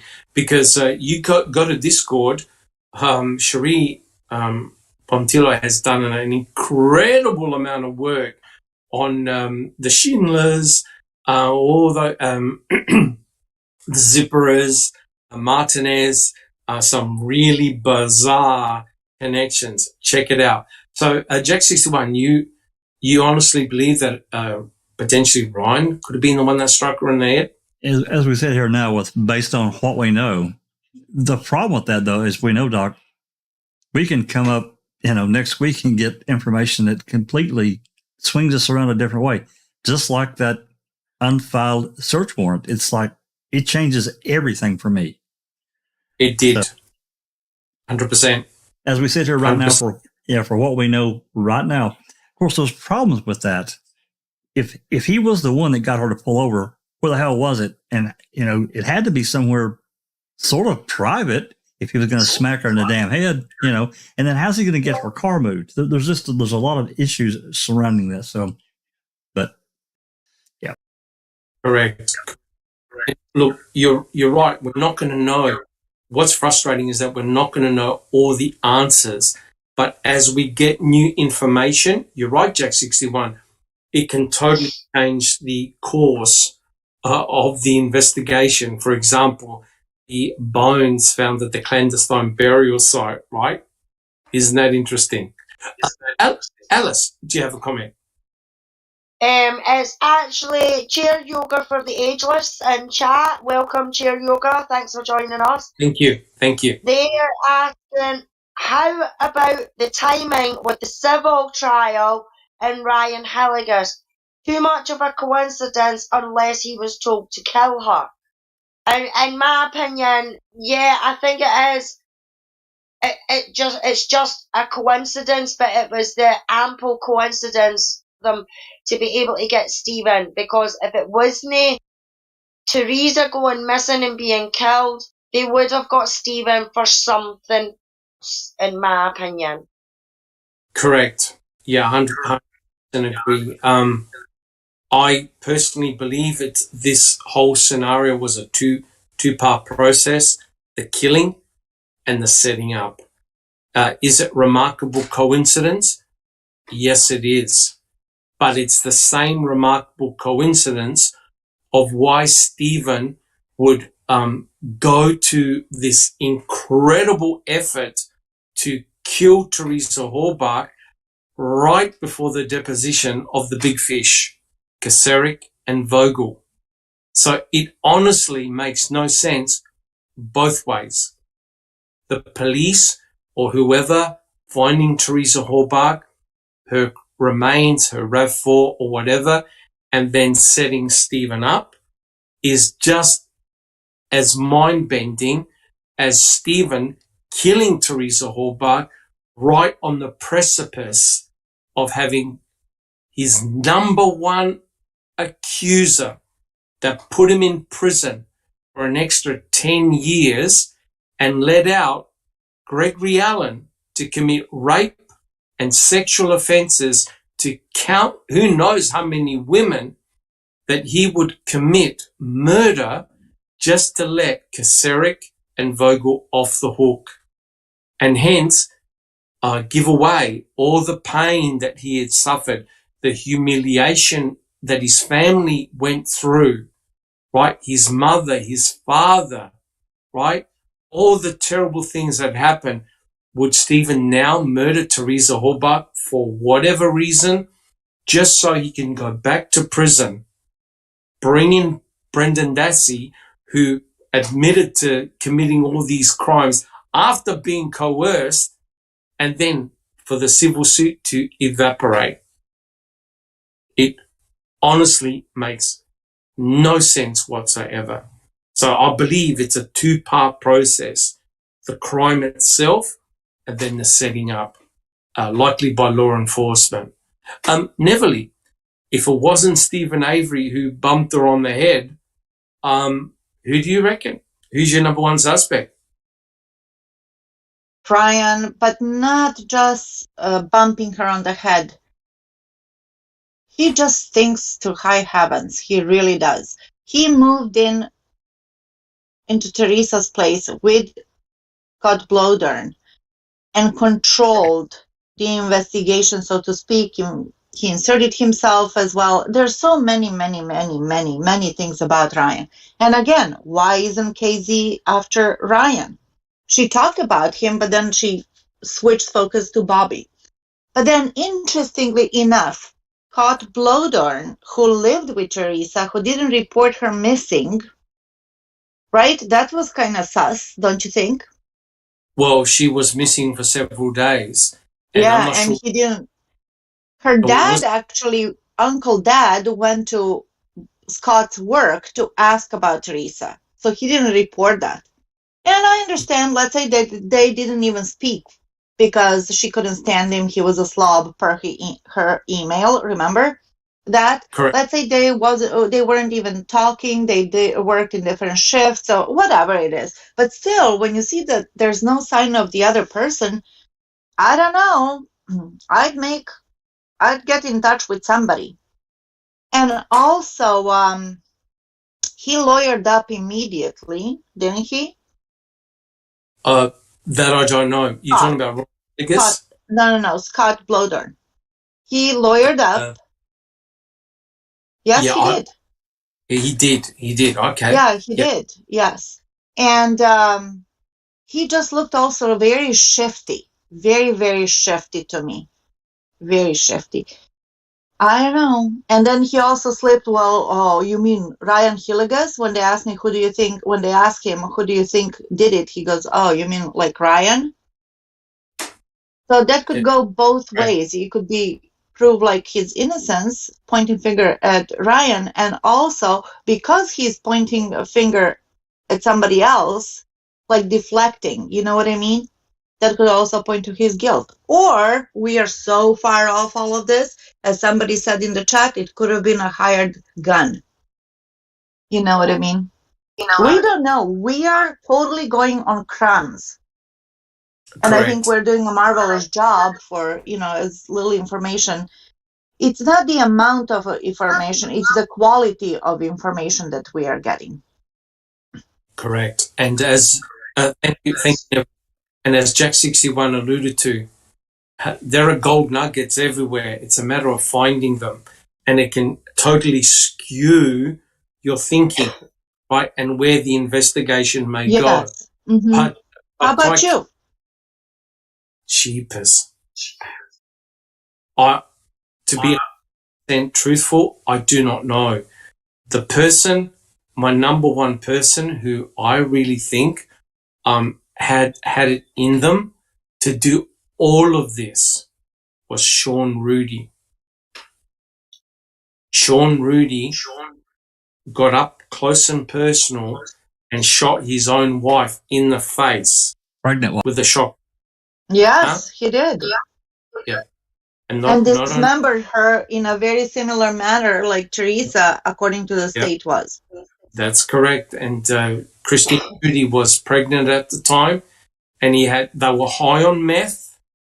Yeah. Wisconsin had a very big issue with methamphetamines, narcotics, you name it. And Sean Rudy shot his wife in the head, took her body to, I think, his mother's house or mother-in-law's house. Yes. Chopped her up, dismembered her, burnt part of her, and threw her torso, I think, in the Chippewa River with his own baby inside her. So Sean Rudy was capable of shooting, dismemberment, cremation, and disseminating the body in different locations. Exactly what we see with Teresa Halbach. Now, and sorry to interrupt. Who was the forensic anthropologist? Dr. Eisenberg, who really fucked it up, unfortunately. But you guys might be thinking, come on. But the problem is people do crime sprees, right? there's that famous case in Nebraska where the couple was shot in the head in their own house by two people from Wisconsin. They went on a crime spree from one state to the next.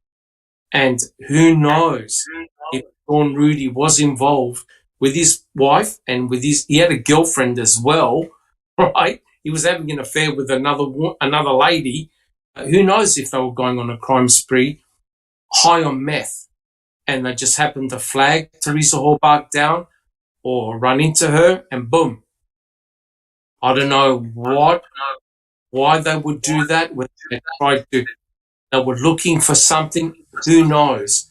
But Sean Rudy is the type of character that would definitely have no qualms in doing that to a woman.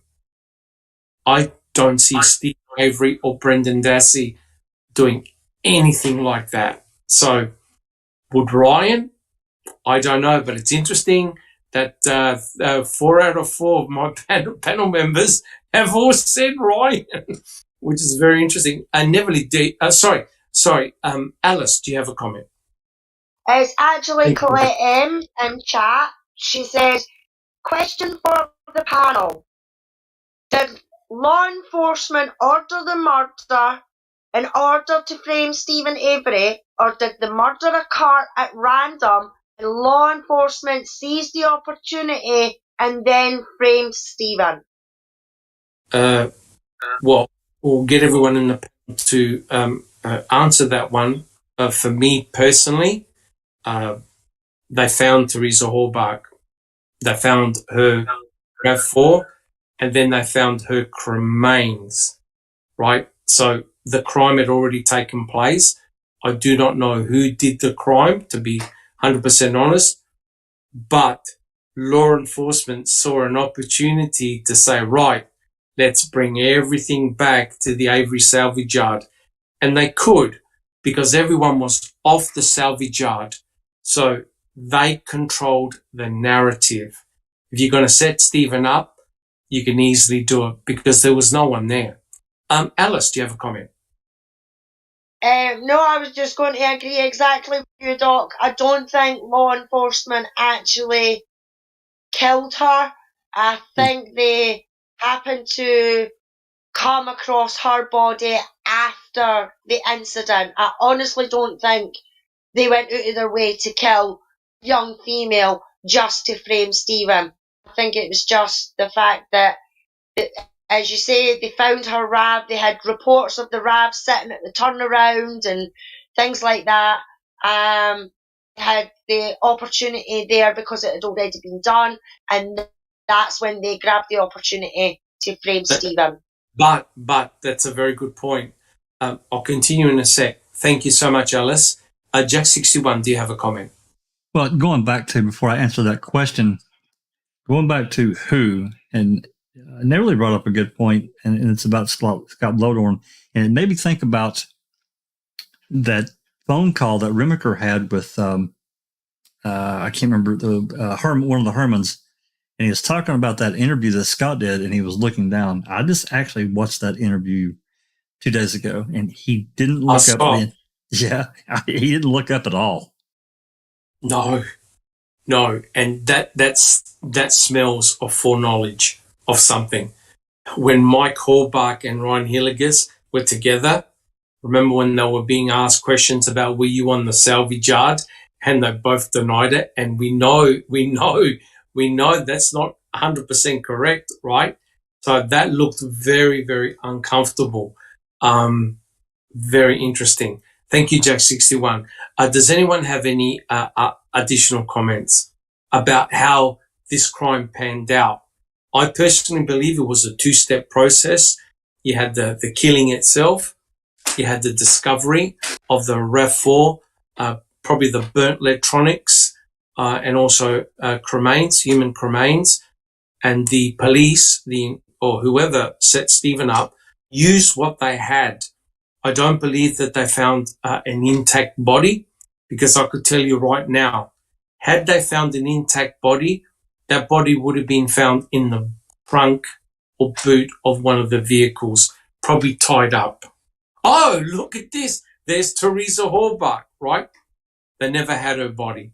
If they had her body, they would have used it strategically. They could only use what they had, and that is her cremains. And one important point, they didn't have her DNA, right? Because you look at this crime, guys.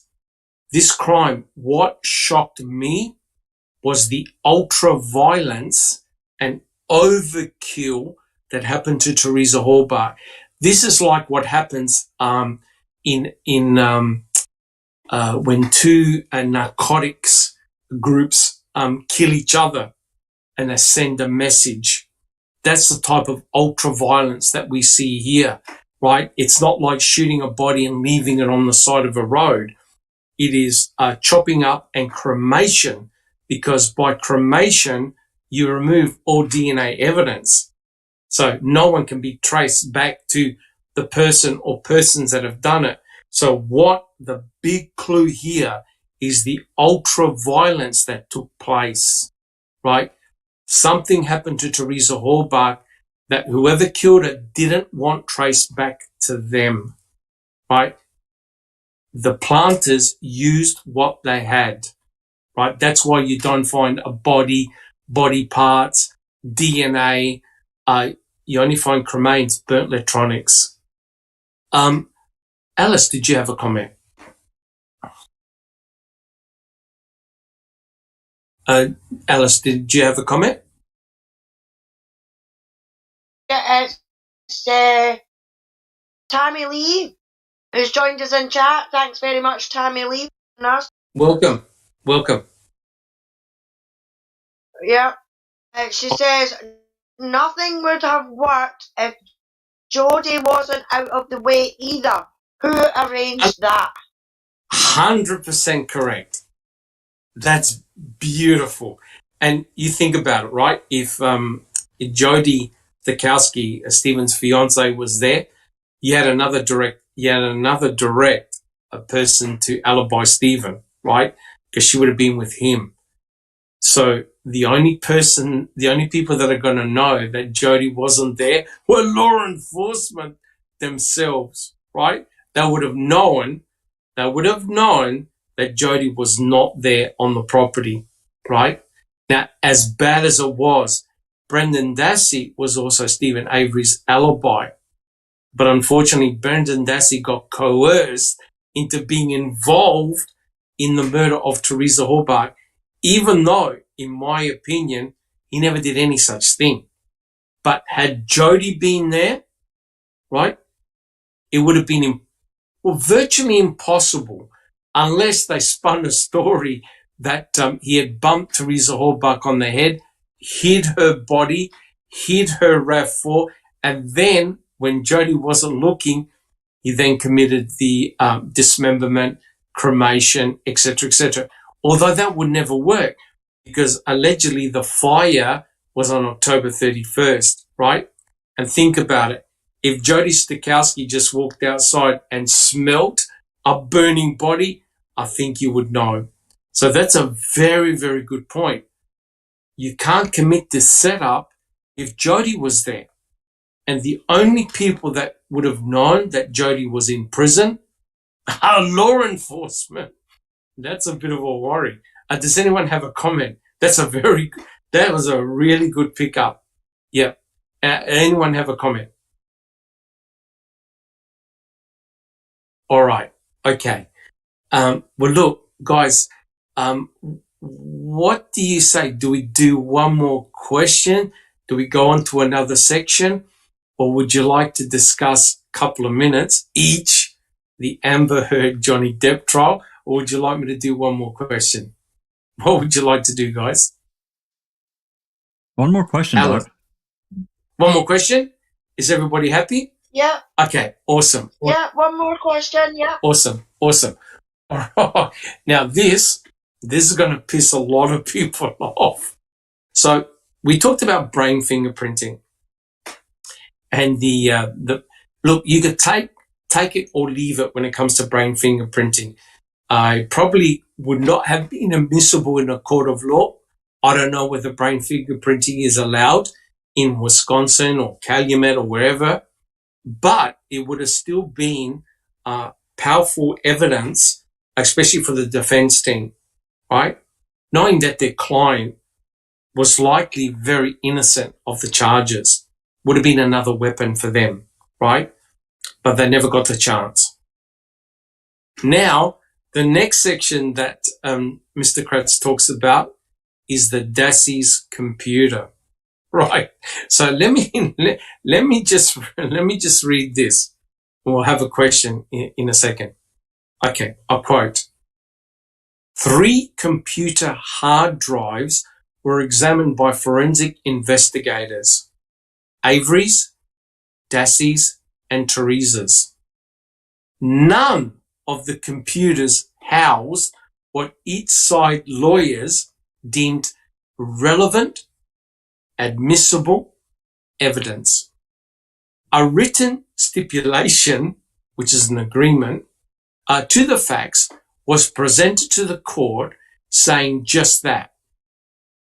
Specifically regarding the Dassey computer, it was physically housed in the bedroom of Bobby Dassey. Now, I know this is going to trigger Kelly for sure. But Jack61, are you able to put up the next picture, please?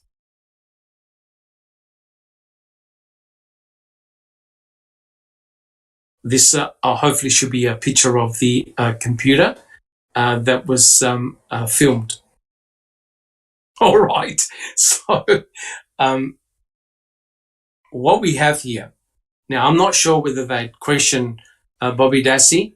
Now, again, I'm not saying Bobby did anything nefarious here regarding Teresa Halbach, but I think he was rather cagey of where the computer was.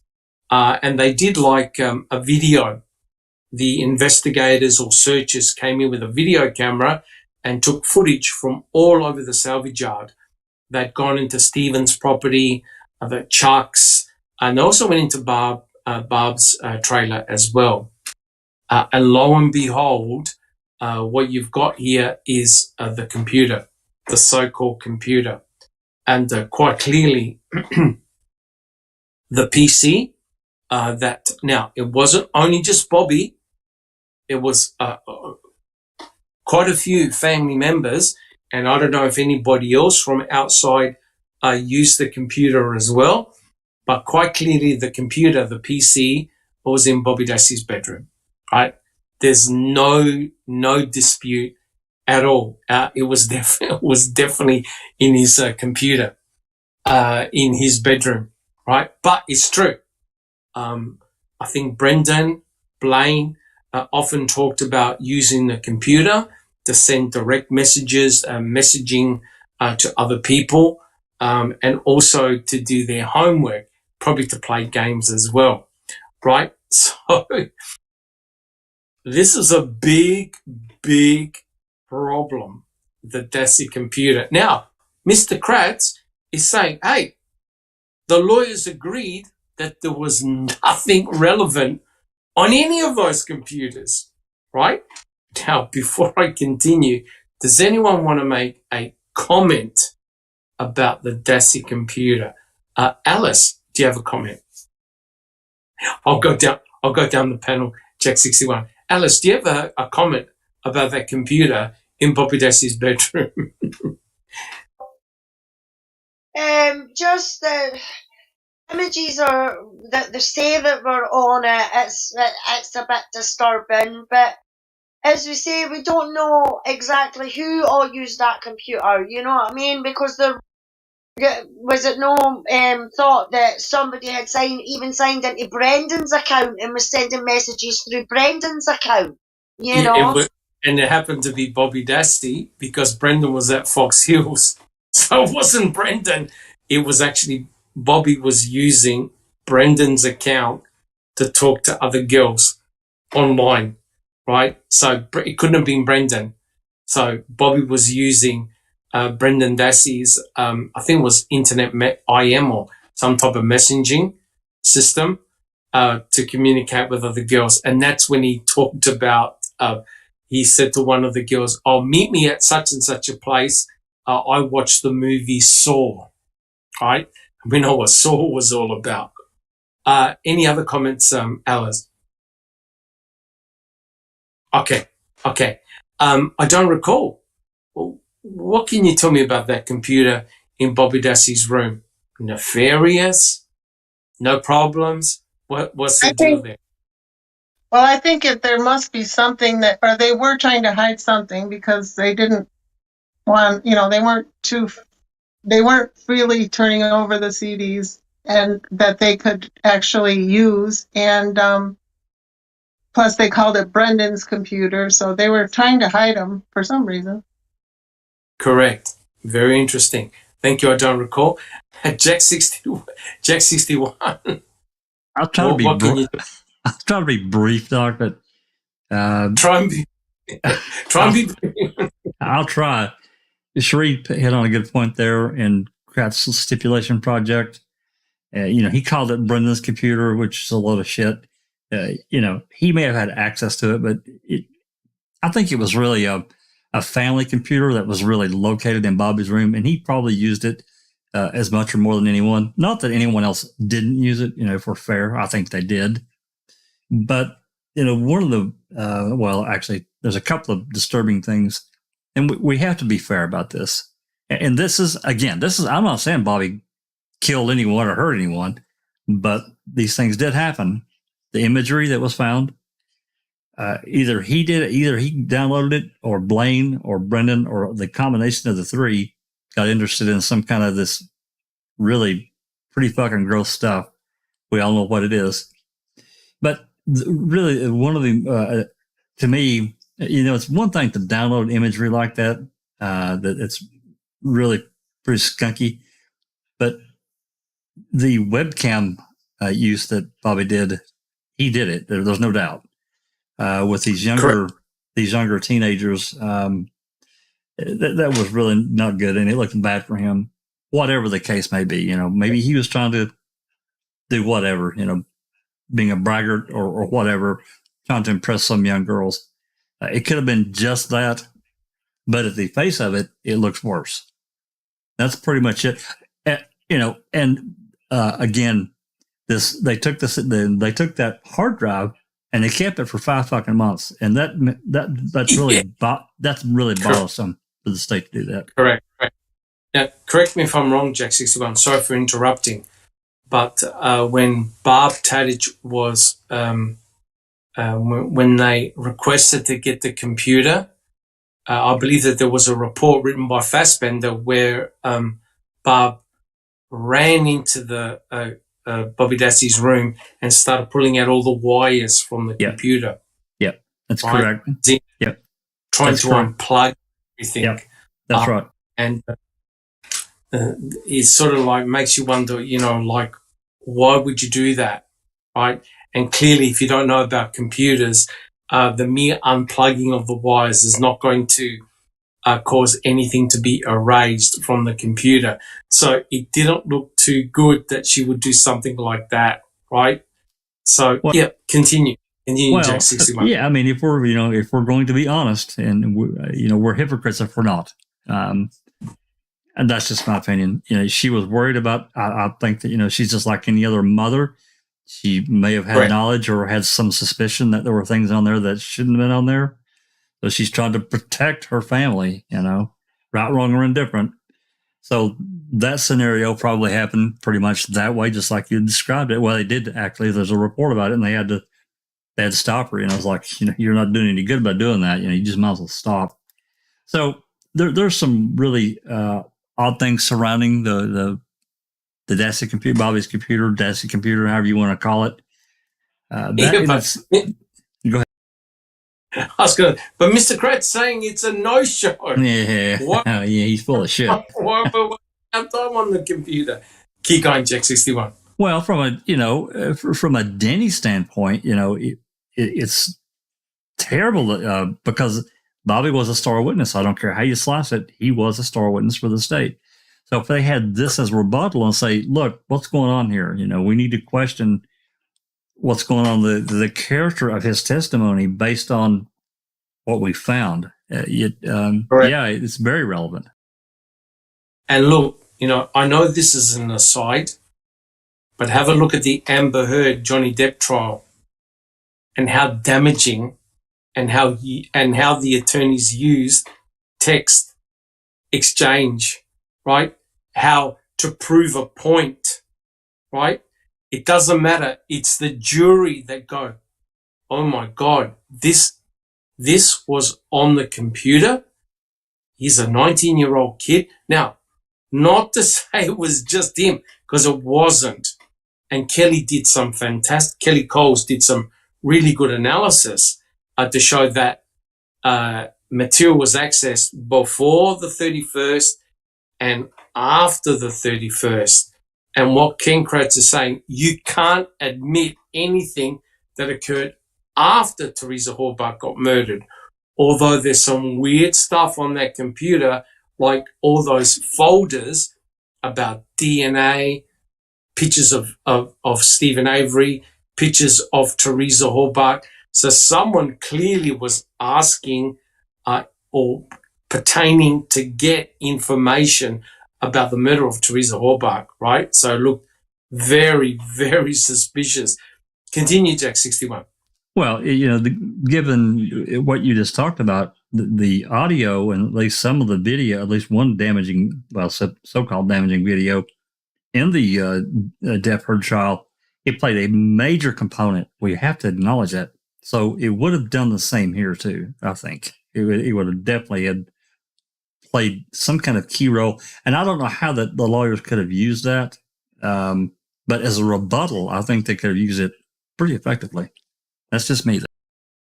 100% correct, right? It's all about impression. And the jury looking at this thinking, this does not look right, right? Thank you, J61. Neverly, what's your impressions of that computer in Bobby Dassey's room? What everybody just said, I totally agree. And the fact that they hid it for 5 months, the fact that Kratz is saying whatever he's saying, just, I don't believe that guy if he said sky is blue. So you got to read into it. You know what I mean? And yeah, that whole thing with Barb saying that they didn't have the internet, but they did, I don't know. Another thing is that I think Jack said that there was a camera over there on the computer, I think that a video cam. Bobby was chatting. When you're at that age, you don't think about ramifications. No. You don't.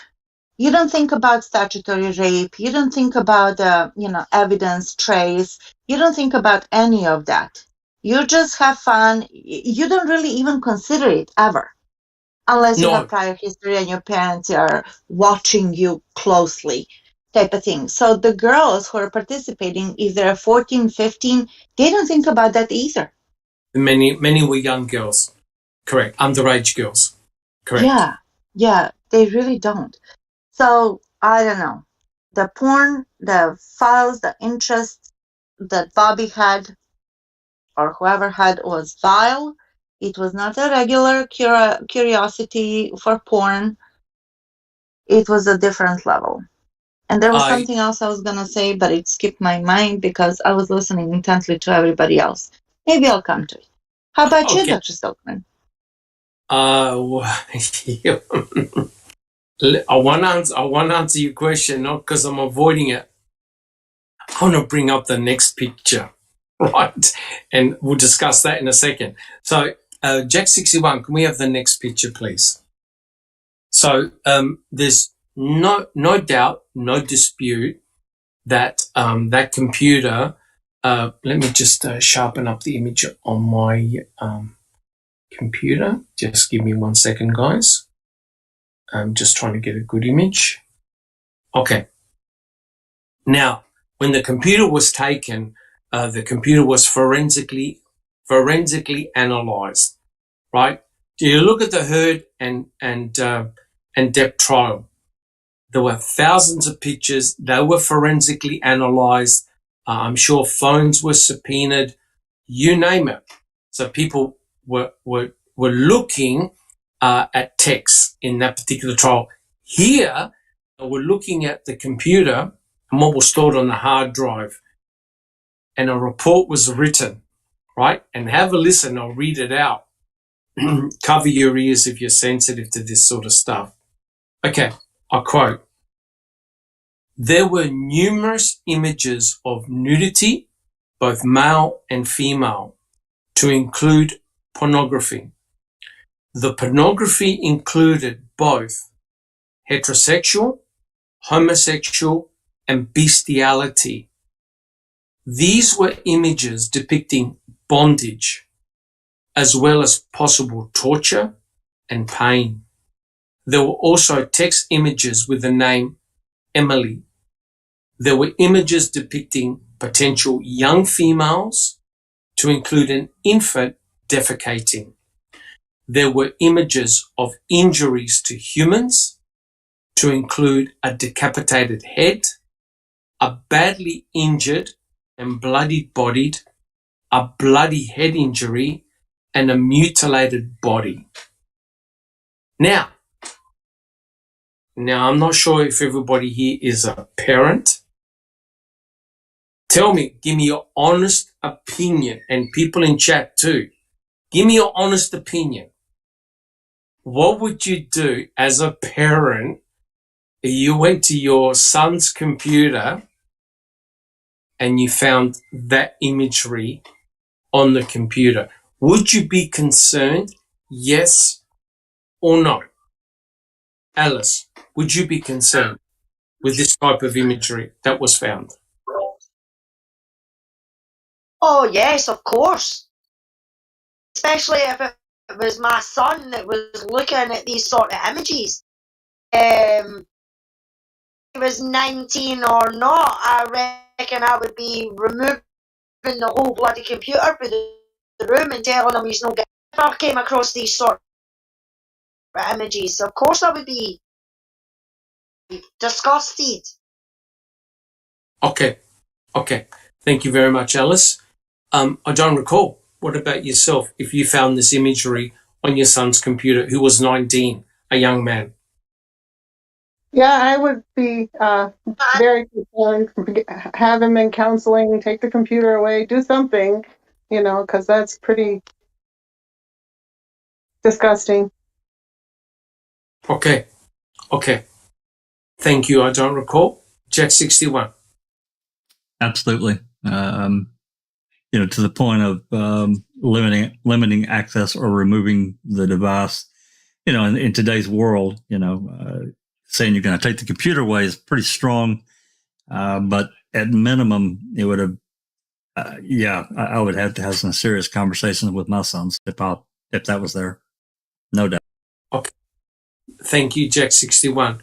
Neverly, what about yourself? What would you think if your son, 19 years old, had that stuff on their computer? Would you be concerned? Oh, God. Yeah. What do you do at that point? Then you know that something's very wrong. But you have to be there. You have to be that parent who, even though you have a grown-up teenager, 19, still living in the house and whatnot, that you're still actually actively involved in their life, and you are not doing your own thing and letting them, rule the coop, so to speak. So, Did Bobby have that? A watchful parent? No, that would. Yeah. Now, look, guys, I'm not criticizing anyone. No, me neither. I'm just saying. I wasn't takes there. two. You know what I mean? But one thing that came out, and Jack 61 backed me up on this, one big problem that Stephen had was that Barb was showing a lot of attention, and one can understand, with Scott, her new boyfriend at the time. So she was spending a lot of time with him and not spending a lot of time at home. Now, I'm not criticizing Barb whatsoever. And unfortunately, boys will be boys, right? If you got sons, boys are boys, right? They're going to get up to all sorts of all sorts of nefarious activity, especially with members of the opposite sex, right? For them, it's like a game. It's like an adventure. We're not talking about that. We're talking about hardcore torture porn on the computer, and whether you would be disturbed as a parent if you had seen that. Right? For me, as a dad, I would be horrified knowing that my son had that material on his computer. But having said that, my daughter the other day, which was interesting, goes, Dad, you realize back in the day, right? We're talking about 10 plus more years ago, more. They used to be, when the internet was just coming out, they used to have places called rotten.com, right? And the whole idea, these are high school kids with access to mobile phones. She goes, Dad, you realize what we used to do in class? I'm there, no, what did you do? They used to try and find the grossest picture and share it among themselves. And the pictures that they used to share was anything to do with a violent crime. Right? They used to find the most grossest image, right, and then share it amongst them, their friends. It's called rotten.com. I'm not sure whether it still was up. And it involved people uploading crime scene photos. People blowing their heads off was all uploaded on the site. And these are high school kids, girls, mind you, who are sharing these pictures. But the question is, are you concerned by the amount of material that was on that particular computer? Alice, do you have a comment? Yeah, I mean, just for an example, Doc, my son, 15, at high school, him and his friends, and it was quite easy to get porn sites on your mobile phone. He thought he was kind of cool and showed his granda. He's like, look, granda, look what I've got on my phone, you know, trying to be one of the boys. And pornography, full-blown pornography that he had on his phone. And my dad contacted me and says, by the way, your son's got this on his phone. You better keep an eye on him. So when he come home, I asked him about it. He said, yes, it was true. And I said, right, you have two options. I went, one, I says, you delete it right here, right now in front of me. Or two, I confiscate your phone. And when would I get it back? Whenever I decide that you get it back. I says, that's your two choice. Delete it right now, or I take your phone. He deleted it alright, you know. So, I mean, young boys will look at things like that, you know what I mean? I mean, to me, that's just typical boy behaviour, especially boys at puberty age and things like that. And if their friends are showing them stuff and, you know, but when it's things, mutilations and injuries and things like that, you have to have a serious think about that and be like, no, that's not a situation that you want your child to be looking at, no matter what type of parent you are, you know? Very good point. Very good point. And thank you, Alice, for sharing that and for being so honest. Just before I go down the panel, I remember when the internet first came out, and I'm sure most people on the panel and in chat will tell you the same thing. You didn't have to actively search for pornography. You did not. If you went on any gaming site, any site involving music, or a whole sport, you got porn pop-ups just coming up on your computer. And you would you would cringe, especially if you're in mixed company, go, oh my God, how did that come up? And it's because back then the internet was unfiltered. And one of the huge problems were pop-ups that just randomly appear on your computer, hardcore pornography, right?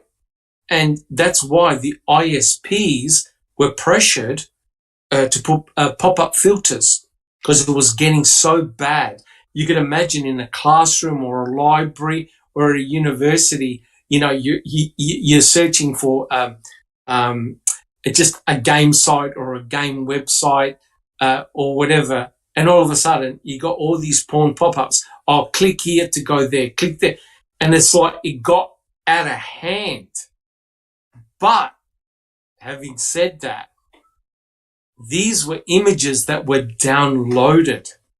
That's the problem. It's not like you can clear the cache of the computer and get rid of them all. These were downloaded. That's what was the big problem. There were a lot of these images. I don't recall. Do you have a comment? Yeah, I was going to kind of qualify what I said too. I think, of course, kids are curious and they're going to look at things like that probably. But if it's, they got folders full of it and stuff like that's when I would be concerned. So, yeah, kind of along the lines you were saying. Yeah, a very, very good point. Look, guys, we're all adults here, right? We're all adults here. There's mainstream pornography, and then there's this stuff. And this stuff, the imagery allegedly that was on that computer was extremely hardcore torture porn involving murder, dismemberment, and all sorts of terrible things. And the question is, why would anyone be watching that? Or why are they downloading these type of images, right? Jack 61. Yeah, I want to take this to the next step, and we've discussed this before, but I think it bears repeating. Once that, okay, May 11th,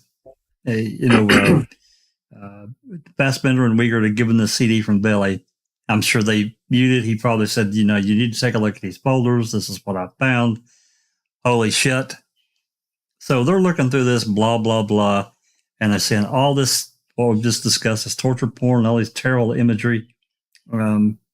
Again, we're taking this cursory look at it, but nonetheless, then May the 12th, Brendan gets denied. He gets submitted over to Mr.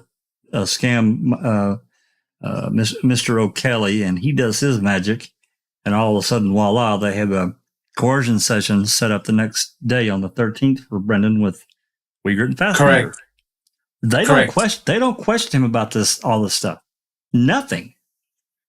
No, they don't, because they couldn't associate Brendan with these images, right? And furthermore, they don't question anybody, Doc. 100% correct. It was hidden. And this is the real issue, in my opinion. Thank you, Jack 61. And Neverly, do you have any final comments about that computer and what was found on that computer? Unacceptable stuff, out of the norm, and concerning, very concerning. So, hey, correct. Kids are curious, okay? Kids are curious, but this is beyond the normalcy. Curiosity within normal limits is fine, but this is beyond that. So, yeah, that's all I have to say. Yeah. Thank you. Thank you very much. Jack 61, can we have the next slide, please? We'll just wait for that to come up.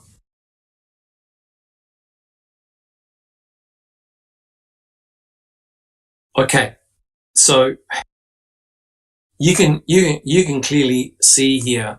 Now, I'm not making any comments or casting any aspersions, but these were some of the search terms that were found on the computer, right? And some of them are nefarious, others are not nefarious, right? Because you need to know what the content of those searches were. But the way Kathleen Zellner got her own analysis done, and she had hundreds and hundreds of pages of where the computer searches were done, right? Now remember, if you're concerned about Bobby Dassey, you could only really associate these searches when he was home by himself or someone was over, right? Any of these searches that occurred after Teresa Halbach disappeared they would be inadmissible because she disappeared, right? And yes, I think TJ Anderson said there were folders called Teresa and DNA, and Bobby Dassey was asked, did you create these folders? He said, no, but somebody did, right? And now this is the reason why Teresa Horbach, why Kathleen Zellner was concerned, because if you have a look at the images, if you have a look at all the search terms, she basically summarized it as followed. Whoever was accessing this site or these sites had a fascination with death, torture, bondage, pedophilia. They had a compulsive, obsessive, and spent hundreds of hours searching these sites. When the computer was analyzed, there were thousands and thousands of images, right? So there was a lot of searching this is almost like an obsession for this type of material. Jack 61, do we have one final picture? Or is that it on the computer? Oh no. Okay. So we'll go back to the other image, if that's okay, Jack 61. This is another section altogether. All right. So to me, as a parent, if my son or daughter was extensively searching this material, I too would be very, very nervous. So let me ask a question to the panel, and we'll make this the final question for today, if that's okay. And the question is this. I'll read out the panel from the book first. The data from the computer itself, 7 DVDs worth, including thousands of pornographic images, are viewed on the computer most well after the Halloween 2005 murder occurred, was provided to defense attorneys Dean Strang and Jerry Buting in December 2006. They agreed in 2007 that review of the contents of the computer revealed nothing relevant to the Avery trial, right? Nothing relevant to the Avery trial. So here's my question, right? Now remember, we've just read this from his chapter. Question to the panel. This will be the final one. Why didn't Mr. Kratz detail the nature of the pornographic material found on the Dassey computer, especially the torture porn, right? He just said, just pornographic images, right? Now remember, what was one of Kratz's addictions that he admitted to? Who would like to answer that one? What was one? Yeah, he was addicted. What else do you want? Yeah. He was addicted to sex, right? Very, very interesting how Mr. Kratz had downplayed the imagery found on the computer. So how come in his book he never detailed the nature of the material? Who would like to answer that one? I'm too big of a lady to answer that. You want to have a try? No, it's really bad. No, thank you. Okay. Jack 61. Thank you, Neville. He didn't want that anywhere near the jury or the trial. That's the bottom line. Because correct. Even though, even if we say that the computer, there was access to that computer by other family members, even if we say that imagery being associated with Bobby it really would have hurt his credibility at trial. Correct. So you can imagine, right? If, guys, think about it, during the trial, they brought up all of this information on the computer, right? And the jury listening to this, hearing it, seeing it, and then Bobby Dassey being the star witness against Stephen Avery, this potentially could have been a game changer during the trial. Guys, what do you think? Yes or no? Could this information, if brought out in the trial, could have harmed Bobby Dassey? Right? Yes or no, guys? What do you think? Jack 61. Even with objections going on left and right, which I'm sure would have been, absolutely, it would have damaged. It would, in rebuttal, it would definitely have damaged his testimony. Correct. I honestly believe that. Alice, do you have a comment? Yeah, I believe if that had came out, it would have damaged his case, period. Correct. I agree with you. Neverly, do you have a comment regarding if that material was presented during Stephen Avery's trial? Would it have harmed the reputation of Bobby Dassey during the trial?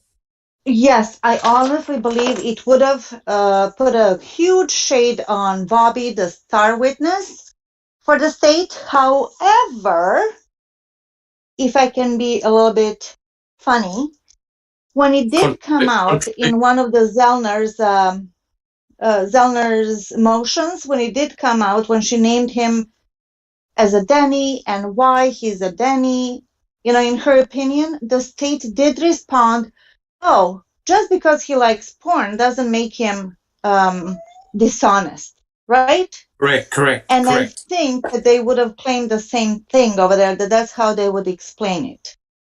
In other words, all these game changers to regular, honest people like us, and I don't mean the five of us right now, I mean like the normal people in this community who believe that Stephen and Brandon are innocent, reasonable people. There are game changers for us, but the state would have spun it any which way. I agree. And he was doomed. See how he didn't say the F word? Yeah. Yep. Stephen was doomed. Brandon was collateral damage, sacrificial lamb, whatever Mr. Kratz called him. That's how it was. There was no way out, in my opinion. Correct. And guys, all you have to do is look at the Heard and Depp trial to see how damaging certain text messages were, right? They use it to paint a bad picture of that particular individual. It applied to both Amber and Johnny Depp, right? I'm telling you right now, this would have been presented in trial to say, well, look what we found. But as Kelly has often said, you need to associate it with Bobby Dassey, right? And they would have worked out exactly when he was home by himself and whether there were any incriminating searches done where only he was home. Because we know that his other brothers went to school. We know who was there, who was not there. We know that Barb went to work. We know that Bobby went to work during the evening. He had an evening shift, right? Now, back then, I don't know if you could remember, but back in the days of dial-up, there was normally one telephone line running into your house. If you put on the computer to do internet, you couldn't actually use the home line for a phone call, right? Because there was only one line. It was only when ADSL came in that you can split the line and have a normal telephone line and then use the computer, right? So back then, they had one line coming in. When you're on that line, you tie up the line for computer activity, and that's it. Jack 61. Yeah, I remember late 90s. Yeah, I actually had put in, because of exactly what you're talking about. Of course, we had the call waiting and all that kind of thing. You could, because in the beginning, if somebody called your line, a lot of times it would break the connection. And so they put in, you could put in call waiting and other thing to block that so you wouldn't lose your connection. However, anyway, I had put in, because, we had the computer. It was me and the wife and the two older boys. So there was, people using the phone. So if you got on the computer, you were kind of screwed. So I had put in or installed an ISDN line, which you don't really see too much, but they offered it. Yes. And there was some kind of deal because of specifically this right here. So it didn't cost me too much extra, and it was worth it. It freed up the phone line. The computer had its own dedicated connection. Correct. 100% correct. Because remember, Bobby Dassey was actually asked, did you actually hear the telephone call when Teresa Horbach left the message? And he goes, no, I was sleeping. But he wasn't sleeping, right? Because they can pattern match when he was accessing the computer, right? And so there's a famous interview where Mr. Kratz goes, oh, so what if he lied when he said he wasn't sleeping, right? So what if he was watching some, pornographic material? Who cares? So it's interesting how Mr. Kratz has downplayed the importance of what was found on that computer, right? And so really what I want to do is just finish it off with this question here, if we can. Jack 61, you want to just go back to a normal panel view? We'll take that picture down. So quite clearly, Kathleen Zellner was very concerned with the material that was found on the Dassey computer. But it looks like Mr. Kratz wasn't. And he said there was nothing of significance found. So here's my final question to the panel for today.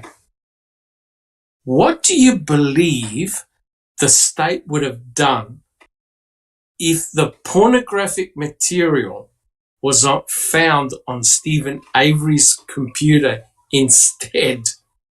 Would it have been deemed relevant evidence? Yes or no, right? And remember what didn't Mark Wiegert actually write a search warrant? And he even detailed that they were going to find all of this on Stephen's computer. Alice, do you have a comment?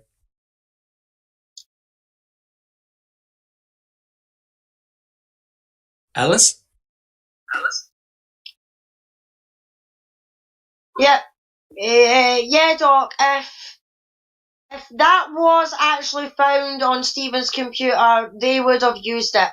They would have used it in the trial. They would have had a slideshow saying exactly what site, how many times he watched it, what time he watched it at, everything like that. They would have had all like the 3D model pictures that they used. They would have done the same sort of thing with that information if that information was actually on Stephen's computer, to boost their point and their narrative that he was a sexual fiend and deviant and everything like that. Just look at all these sites that he's done. And he's done it at this time and this point and this site. And you just know that would have been exactly the case, Doc. Beautifully put. Beautifully put. So depending on which computer that material was on, it either is highly relevant or totally irrelevant. Very interesting. I don't recall. What do you reckon if that material was in actual fact found on Stephen's computer? Any difference? 100%. They would have been shouting it from the rooftops. Yeah. If it was Stevens. 100% agree. It would have made every major newspaper you can think of, and I'm absolutely sure that Mr. Kratz would have done a press conference just on that material alone. Very interesting. Jack 61, do you think it would have made any difference at all if that material was found on Stephen's computer? I say this, and I mean it. Kratz would have had a ticker tape parade. Probably a couple of them. I kid you not. There's no doubt in my mind. Correct. 100% correct. He probably would have requested a copy of the hard drive as well. Oh, of course, right? of course, absolutely. You got to have, just to have it, just in case. Now, all jokes aside, this was years ago. This was in the 80s. I tell you the truth. We had some friends over our house, coffee, movie night, etc., and this was a dear friend of my wife's, and her husband was a police officer. Right? And I'm thinking to myself, oh God, I hope to God, hope he doesn't see the tapes that I've copied, of movies, etc. And the conversation went as follows. The police officer goes, we raid a lot of the sex shops in Adelaide and we confiscate all of their XXX material. And I'm thinking, oh God, where's this? He is a police officer, detective, right? And then, oh my God, where is this going? I thought I was in big trouble now. And he goes, yeah, we confiscate thousands of tapes and we destroy them all. But we make a copy of each movie and we distribute it amongst the boys. And then it was, oh my God. And this was a police detective.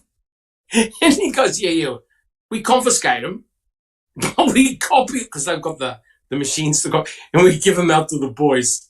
I'm thinking to myself, oh my God. So, it's rather remarkable that there's no doubt they've probably got copies of all those DVDs and distributed them out. Crazy stuff. Anything more, Jack 61? So you believe it would have been used against Stephen if this material was there? Oh, absolutely. Because as you said, Uyghur put it in a warrant. He also gave a report to a interview to a reporter, and he said the same thing in the paper. We expect to find X, Y, and Z, what we've been talking about. And isn't that remarkable? Because that's exactly the type of scenario when he talked about the clandestine burial site and what they expect to find. Absolutely. Right? So he already knew what was there, but he made sure that report never got submitted, right? That's right. So he's probably thinking, oh, yeah, they got the computer. They're going to find all this stuff, but oops, it wasn't found on Stephen's computer. It was found on their number one witness, star witness that was used against Stephen, right? So it was very, very embarrassing. Neverly, what would have happened if this material was found on Stephen's computer instead? Good or bad? Would the state have used it? Of course. God, would they? They would never stop playing it on the news, right? So he would be a poster child for pedophilia and psychopathy. But I wanted to say something, and I'd rather actually point out what TJ Anderson said in the chat. He said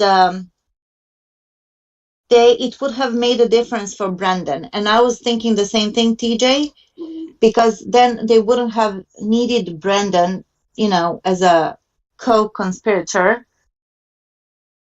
They wouldn't have to coerce him, he would be free if they found this on Stephen.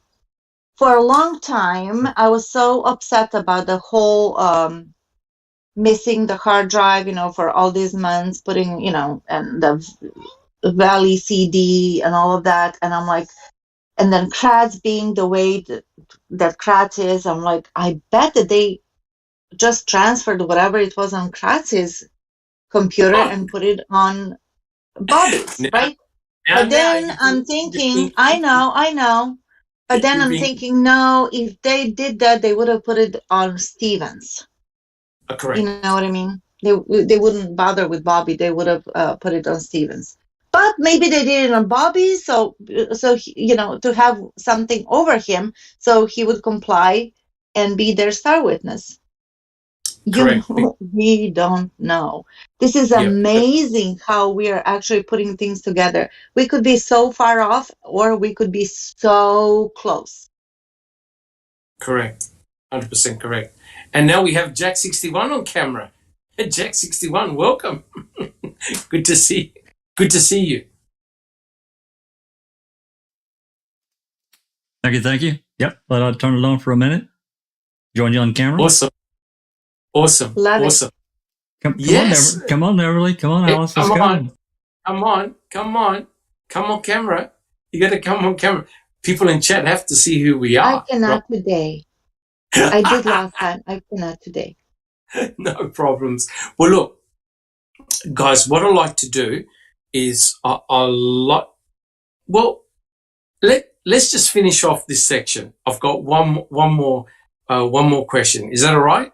So, guys, we'll finish off this section. So next time when we come back, we'll start a brand new section. Right. And I'll quote and I'll read it. To call the failure to disclose the Dassey computer summary CD one of the most egregious Brady violation she has ever seen, Zellner once again shows her willingness to say anything for headlines. And in a final personal attack on the prosecution, without one shred of evidence, Zellner claims in episode 8, now listen to this, in episode 8, that I threatened Bobby Dassey if he didn't testify a certain way. He, Bobby, would be prosecuted by me instead of his uncle Stephen, disparaging the professional reputation of a career prosecutor over a dozen years after the fact with outrageous allegations of prosecutorial misconduct with no evidence and for the sole purpose of damaging my reputation is the very definition of defamation. If I could sue Kathleen Zellner, I would in a heartbeat. Right? Very, very powerful words. So basically, what he's alluding to was we didn't include any of that pornographic material because it was going to make the star witness look really, really bad. And so what Zellner was alluding to was that Kratz would have talked to Bobby and said, mate, it's either you or your uncle. Which one is it going to be? Which is very interesting because of the Mystic Jinx, right? Back me up, guys. Because of the Mystic Jinx interview that she obtained, that's exactly what they were trying to do. The questioning by the investigators, by Diedring and Heimroll, I think it was okay, who do you reckon did this? And why would your uncle jam you up? Right? That's very, very interesting.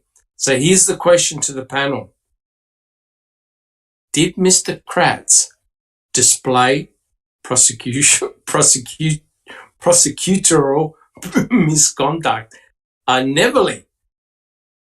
My God, where do I begin? Number one, Mr. Kratz. That was an embedded confession. Yes, you did exactly that. Kathleen Zellner is smart. We are smart unless you're a psychopath like yourself, or should I say narcissist like yourself. Yeah, it's clear as day that that's exactly what you guys did, most likely, should I say, to protect myself, in my own opinion, for it allegedly for entertainment purposes only, right? And then, right? And then he sounds as convincing as Amber Heard. Oh my God, right? He sounds just like her. I would never, I never laid my hand on Johnny Depp. I never abused him. I never hit him. I would never do that. Why would I? Blah, blah. I survived and so forth. And that's exactly what Kratz is doing. crying but wolf. but you have to admit the audacity for him to say Braziness. that, the brazenness, Yes. audacity, and to say that he would sue Kathleen Zellner for defamation, which is incredible because that's what's happening with the herd and Yes. dep trial defamation, right? That's a big, powerful word.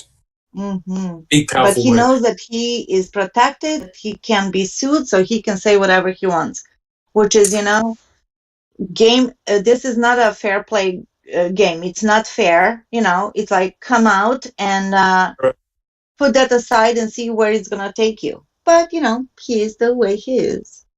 Correct. So to answer the question, do you believe he did prosecutorial misconduct? Do you think Mr. Kratz, Neville, do you think he actually did misconduct himself, prosecutional misconduct? Yes, si, oui, ja, da. I don't know in many other languages how to say it. Correct. Dirty player. Yes, I agree. Thank you very much. Jack61, do you have any comments about that? Oh, absolutely. Thinking about everything that he did, he really misled. He misled in so many ways, and I could talk for a long time about that, and I have before. Just thinking about what we just talked about alone. Okay, Belly did create these 7 CDs, but they held on to them for months, 7 months. He held on to those and didn't turn them over. Whereas if he would have turned that over, let's just say sometime in the middle of May through discovery, as he should have, timely fashion, and yes. Beauty and Strength got a hold of it, and they, actually got a hold of the in-case software to decode that and put it in some kind of regular format, even saying that they didn't get the actual Veli CD, which was easy to read, PDF format and all that. They could have potentially found it themselves. The whole thing was a misleading characterization. And to me, a prosecutor shouldn't do that ever, because that's not driving to the truth. That's creating a narrative. Correct. But you have to admit, according to Mr. Kratz, there was nothing of significance on those CDs. There was nothing of significance, right? And as we've already discussed, as the panel has already discussed, had that material been found on Stephen's computer, it would have been very, very highly relevant. But because it was found on the computer of the star witness, the state star witness, it wasn't even entered into any evidence, right? And furthermore, it was not even used against Brendan Dassey, even though it was labeled Dassey computer. That's right. That's even more telling. Correct. And to me, what is most disgraceful, in my opinion, is that Fassbender, I believe, worked on something to do with internet pornography and crimes. So he was in the best position to know the harmful effects of those search terms, but he never, ever, his report, nothing of evidentiary value. It was dismissed, guys.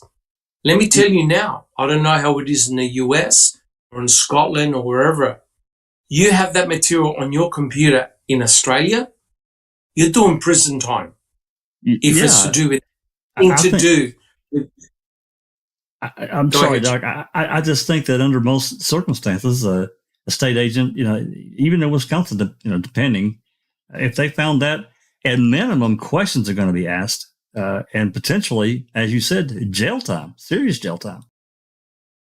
Unfortunately, we've had police commissioners, lawyers, doctors with child exploitative material that have gone to jail.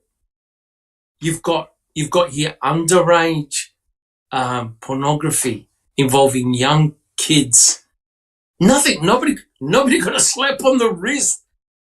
But I'm telling you now, had Stephen had that material on his computer, they would have added additional charges. No question. No question. Question. Neverly, do you have a comment? Thank you. Yes, I have a question. Wouldn't searches like those be flagged somehow to the authorities? There's got to be monitoring, especially for the searches that was found on that, supposedly found on that computer. Because this is not normal porn. No, I remember that the ISPs but this is years later, were told to flag that. Because normally when you're on a computer, it's your computer. What you do is your own business. However, the ISPs, I remember, have a blacklist of sites that you cannot access. And if you do, it is flagged. But I don't know back then in 2005, 4, 3 or wherever, when they had their computer, whether anything was flagged. It may not have. But I remember in Australia, we had exactly that. If you went to a site involving pornography or anything else, you would get a notification saying, are you sure you want to enter into this site? In other words, the ISP was watching and they have a record of what you download, right? So Yeah. if they, I don't know whether anything was flagged or whether they took note of what was happening on their computer, but I remember there were moves. You remember what Apple wanted to do? Apple wanted to screen your photos in the iCloud. And if any of them matched child pornography or anything like that, you would be told. So they were scanning all your images, right? So back then, they didn't have that technology. But if you access something that was blacklisted, boom, you'll be told. And if the police or an investigator wanted to know, okay, well, what was being viewed on such and such a date? These are the sites. So, yeah, but I don't believe that they received any warning back then. Just the mere fact that they downplayed the searches. You know what I mean? They ignored them. They completely downplayed it. They ignored them, but then the state in Zellner's reply, they totally downplayed it. That tells you something's up. It does. It does. Thank you, Neverly. Jack 61. Just to add what you guys are talking about, I think back then, you know, in the years prior, unless the police or, you know, whatever agency was actually looking, had some reason to look at your particular internet downloading to your ISP, they didn't. They didn't. They just let it go, like the Wild Wild West. Correct. But now we know of pornographic rings involving children, pedophilia. Yep. Hundreds of people get arrested all over the world, including Australia, America, Canada, you name it. Hundreds.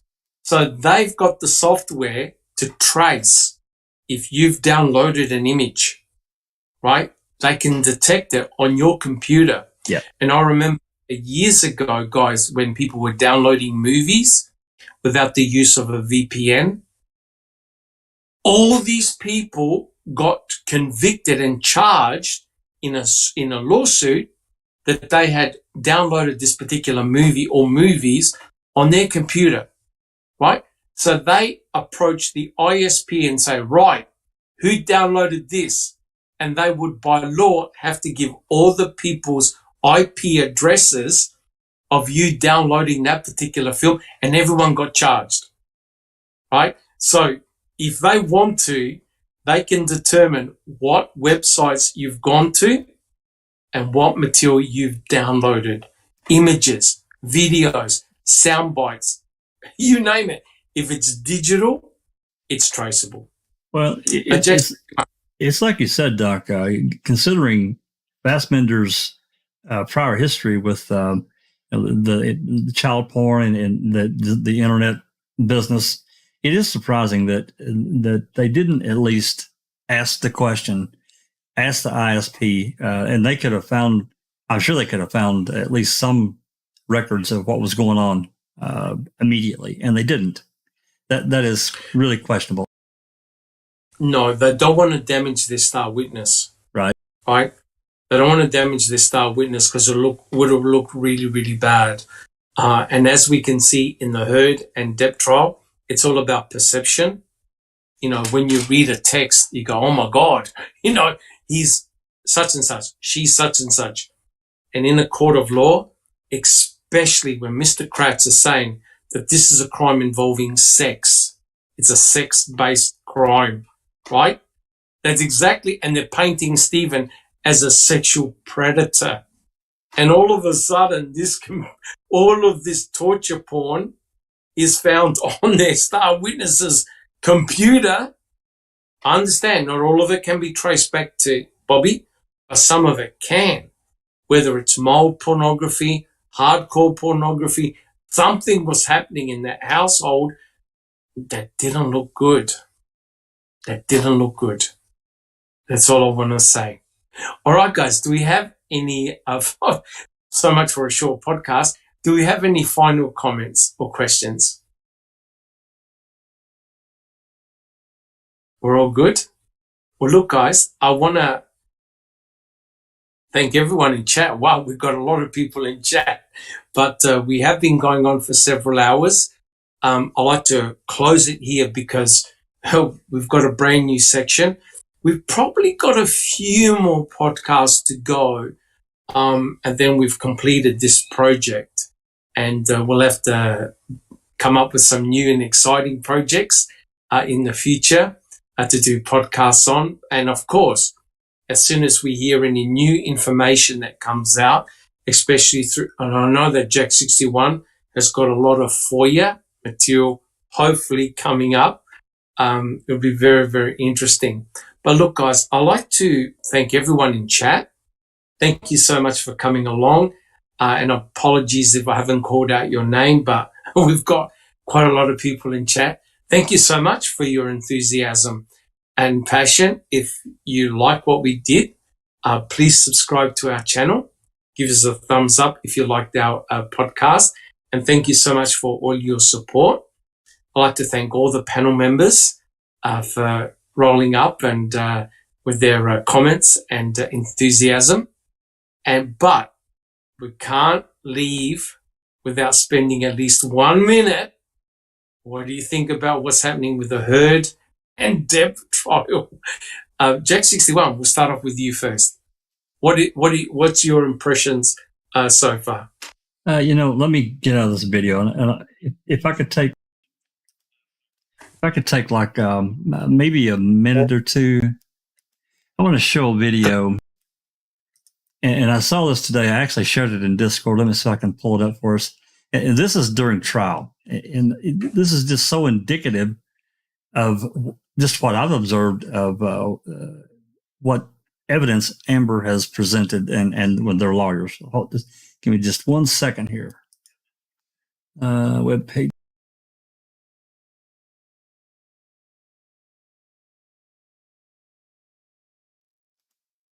Yep. Okay. It's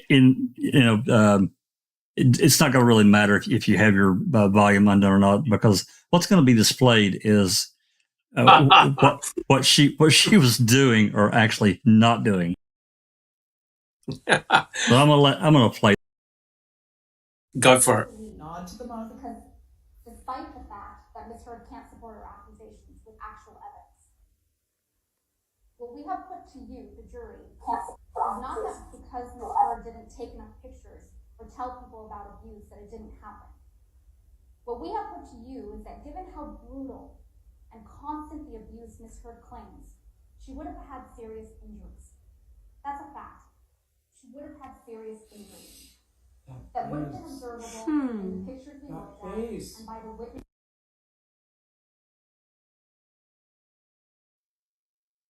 She didn't write anything. Oh, what are you doing?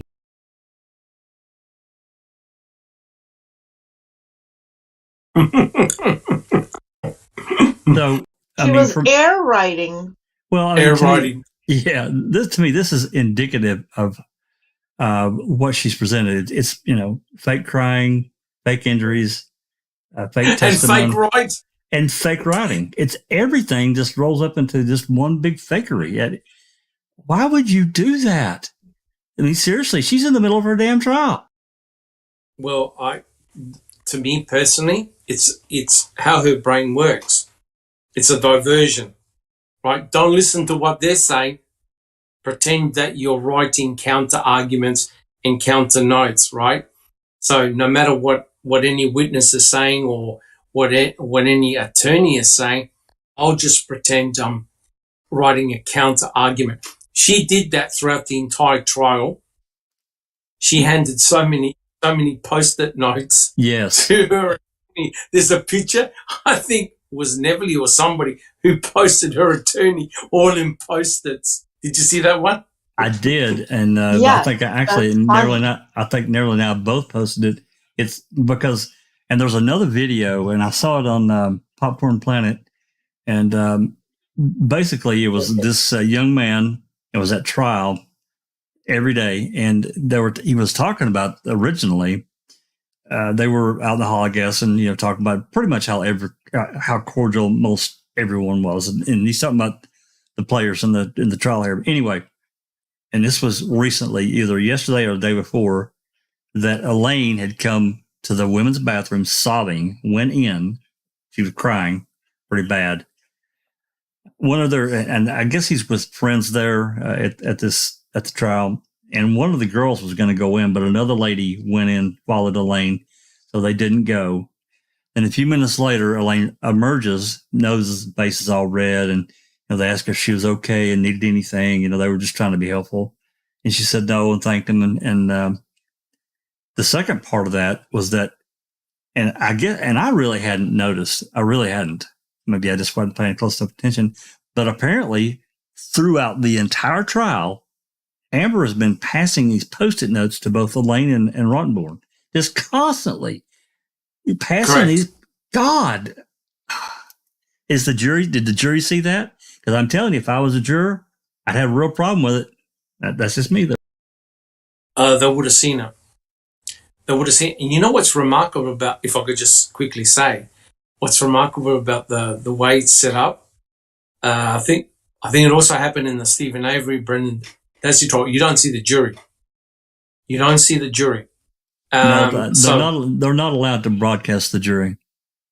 That's correct. So therefore, you imagine if you're an expert at body language, you're already reading the verdicts in the head of the jury, the way they behave in their body language.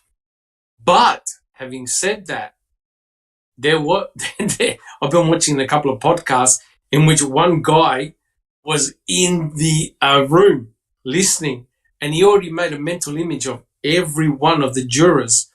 Yep. Depp supporter. Yep. Heard supporter. Yep. So in other words, he had already made a mental image of the way the jurors were behaving as they were hearing the testimonies, right? So it'd be very, very interesting on what the outcome will be. But you're correct. They do not show the jurors at all. So you can't gauge their reaction. And it's interesting because Culhane did it as well, right? She would be asked a question like Amber. Amber doesn't look at her attorney or the other attorney. She turns immediately to the jury looking for a response. And this guy in the trial who's there goes, a lot of the jurors averted their eyes. They didn't want to look at Amber, which was really very telling because Culhane did it.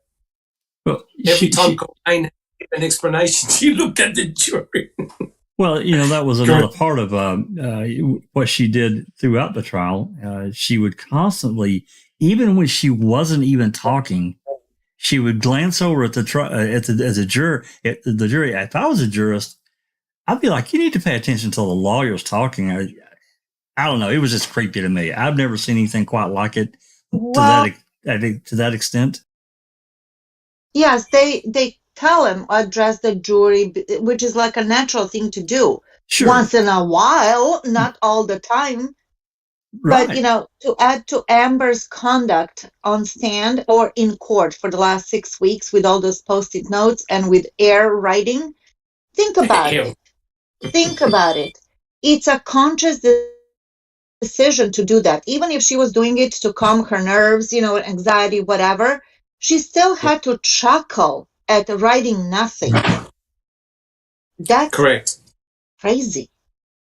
But also there's a danger, and that is you lose focus, right? You lose focus of what the attorneys are talking about, right? Or And she that's why doesn't care. She doesn't care. No, You're correct. because she had her agenda, she had her plan. Did you see her on the stand, how she was talking to the jury, explaining what metadata is, you know, doing this? She was acting like her own lawyer, and that's exactly what somebody overheard Elaine saying, well, if you're not happy with us, go effing represent yourself. Because she was trying to control everything. I think they will take a sigh of relief when this is all over to get rid of her. I think so. I think Yeah. so. And Yeah. And if I was I going mean- to say, On you go, Doc. sorry, Neverly. Have you finished your comments, Neverly? all I wanted to say regarding this ordeal, Yes. Johnny Depp and Amber Heard, but it's bigger than that, right? So Yes, it is. I am $39.99 plus tax and shipping. That's how I'm old, you know. Actually, yeah, more like $49.99 plus tax and shipping, right? I'm in my 50s. So You're I not had lying. some life experience.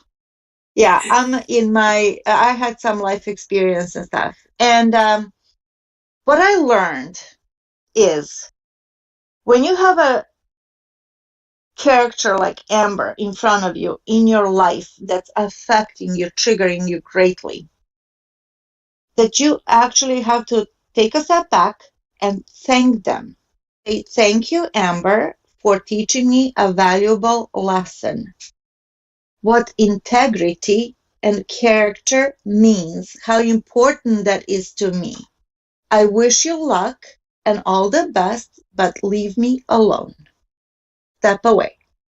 So I hope that way we're all learning of what not to do, right? And how not to be, and what is right and what is wrong.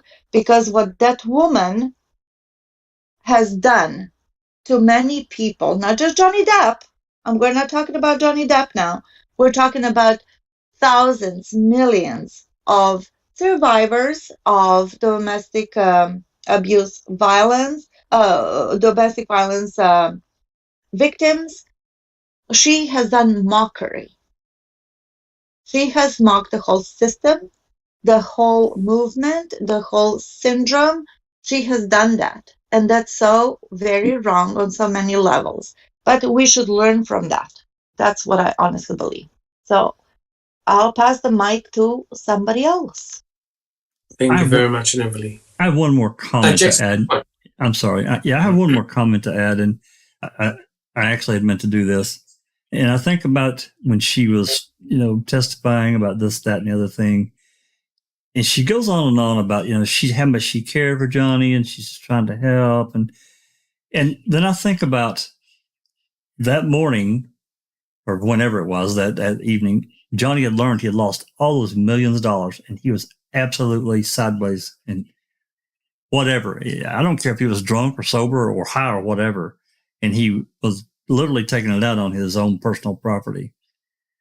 Our first reaction was to turn a camera on and try to hide it. Instead of saying, honey, what's wrong? How can I help?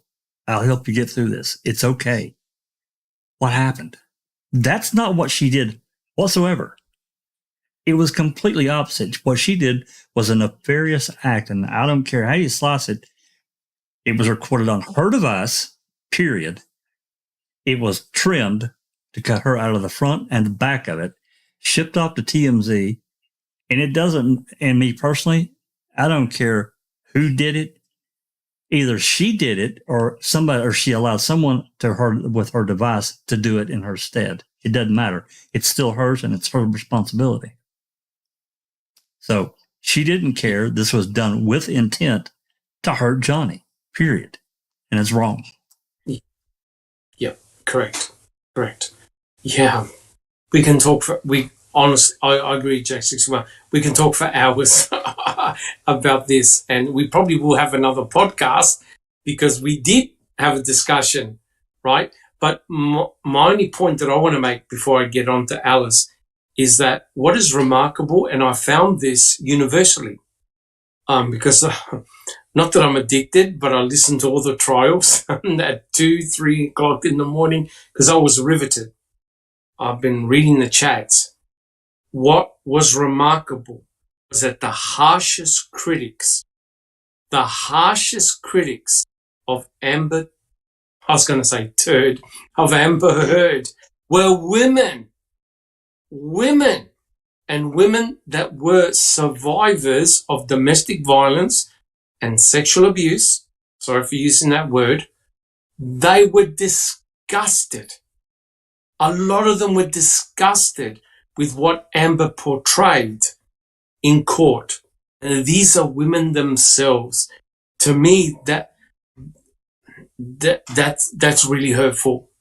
That's extremely hurtful when women who have been through this abuse or abuse is saying, nah, you don't taunt your abuser and wanting more punishment. And to me, her ain't, and it showed it beautifully. She knew exactly what she was doing, took advantage of Johnny and the mere fact that he was going through a very hard time personally, financially, struggling with drugs, struggling with alcohol. But despite all of that, he's not the type of guy that's violent. He's violent on himself. He took it out on kitchen cabinets. And yet, Amber had the nous and audacity, let's tape him, in the hope that I can catch him hitting me. That's all. That was the golden nugget. Can he hit me? Can I taunt him enough that he can strike me? Because once I've got it on tape, got him. Her aim was to take him down. Take him down by any means possible, even to the point of accepting physical violence and harm to herself. This is a deranged, sick individual that taunted, allegedly, her sexual abuser and physical abuser. Yes, right? He's lucky that he got out alive. I truly believe that. He is lucky he didn't end up on the bottom of the stairs, because I believe her intentions was to kill him. Filled with drugs, filled with alcohol. Oh, he slipped. Your Honor, wasn't me. Boom. So and she claimed knew. Self-defense and a poor widow. Yeah. 100% correct. And But to she me, wasn't in his will. Oh yeah. But we'll talk about this in another podcast. Thank you very much. Alice, don't hold back now. Tell us what the main thing for me in this whole situation, Doc, it's not because it's Johnny Depp and I'm a Johnny Depp supporter. Yeah, I like Johnny Depp. I've liked him since the day he done Crybaby and Edward Scissorhands and things like that. But the thing that gets me the most is for all the young men that are out there, that are coming up and growing up now, who are just finding girlfriends and everything like that. They are going to have to, as I think as you said in the Discord chat, Doc, it's going to get to the point, if this doesn't get stopped now by Amber Heard and teaching her a lesson that she can't go about saying these rumours and expect everybody to believe it without the actual evidence. Because if I thought for one fucking minute, Doc, that Johnny Depp had done any of what she's saying that he had done, I would be the first one jumping on that wagon and saying, "You dirty, I know rotten you would. bastard." I You know know what I you would. mean? I But know I you have would. seen none of it whatsoever. In my opinion, she's the fucking abuser in this situation. But it's the young women that I'm thinking about, and the young men that I'm thinking about in this situation. Because what she's putting out there is that it's all right for women and young women, or a woman period, to go out and say to just a couple of friends or whatever, "Oh, I was on this date with this guy and he took me back to his flat. We got a bit frisky and he raped me." Even though it's consensual, and if they did have intercourse and things like that, it was consensual. All she needs to do is say, "Oh, he raped me," and that is it. That man's life, no matter who he is ruined, and he's the one that has to jump through hoops left, right and centre to try and prove his innocence. Now that is wrong. It's also setting a bad example to the young lassies, as I says, that they can go out there and they can just say this about a man. You know what I mean? And it's going to get to the point where young men are going to actually have to have a questionnaire of some sort. That's what I put up in Discord. Yeah, exactly. Look, sorry, Alice, I'll just be 30 seconds. In Canada, they've actually got a manual, an actual manual of women attacking men, abusing men. And they had a checklist, an actual checklist in this brochure that said, is your relationship normal, toxic, or abusive? And they had all the items that you can tick off whether you are in an abusive relationship. You go through it, Amber Heard ticks all the boxes of being an abuser in an abusive relationship. And you're correct, Alice. It's going to get to the point whereby when you meet somebody, you do a contract and you wear a body cam.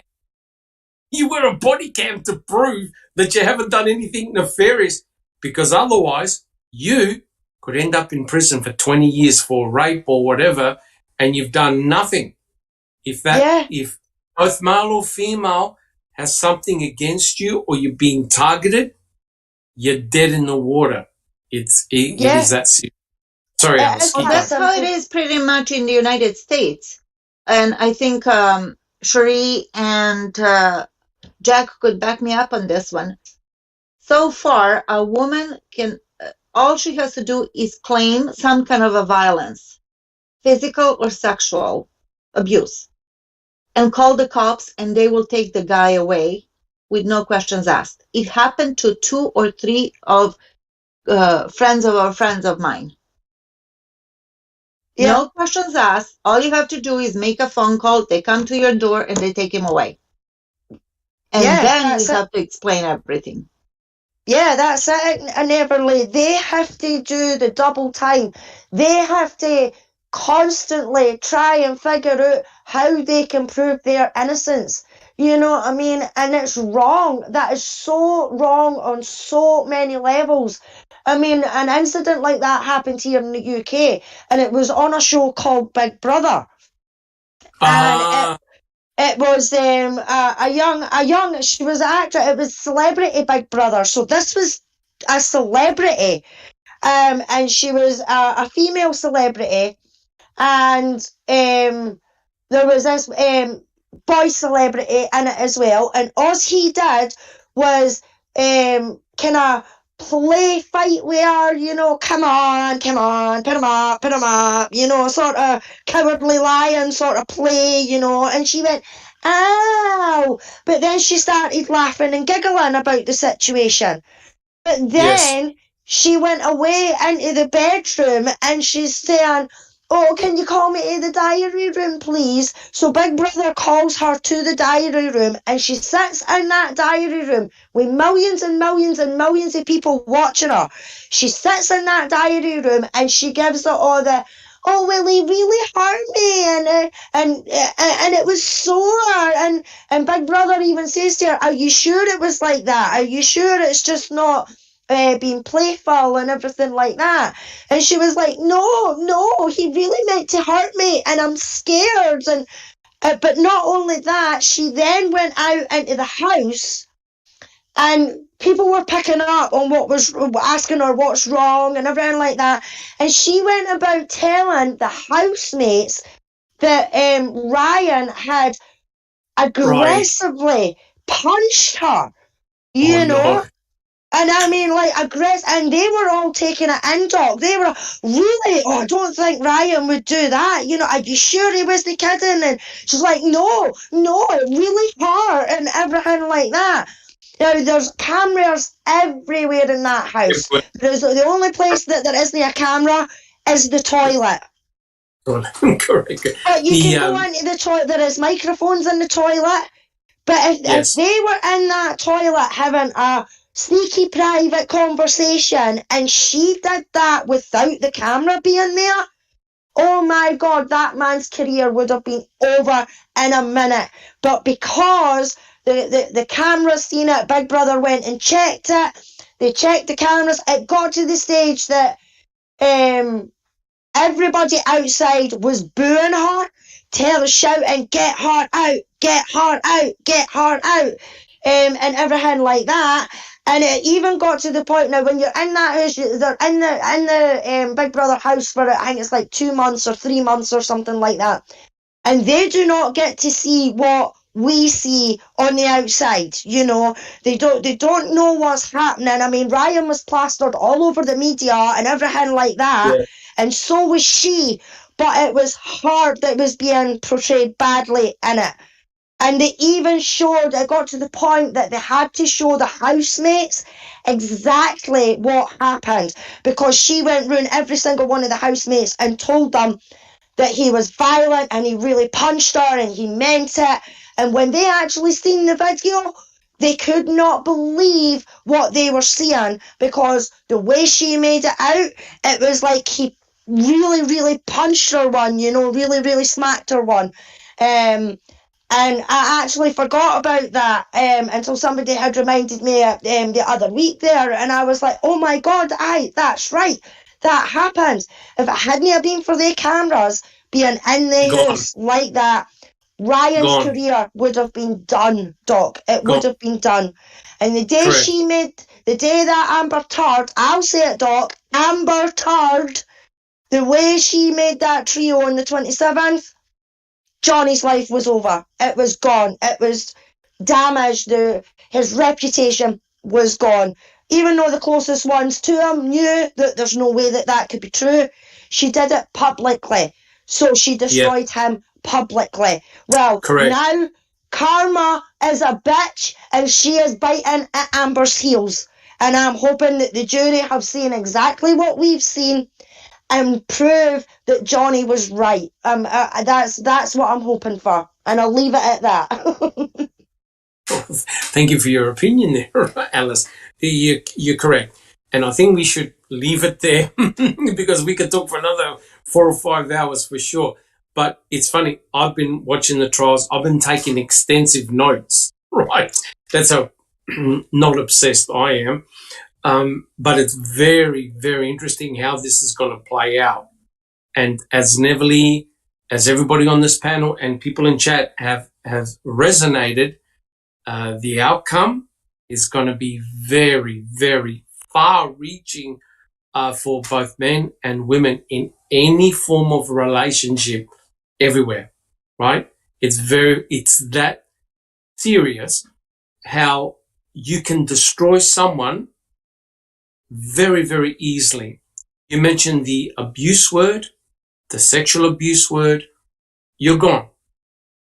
It's happened in Australia. I've seen it. It's happened to teachers where it's been alleged and then it was all fake, right? once your name has been damaged, there's no coming back. Johnny Depp doesn't care about money. He doesn't care about money. It took him 6 years to say what he felt in front of a judge, in front of a jury. And he wants to be absolved of all the accusations towards him.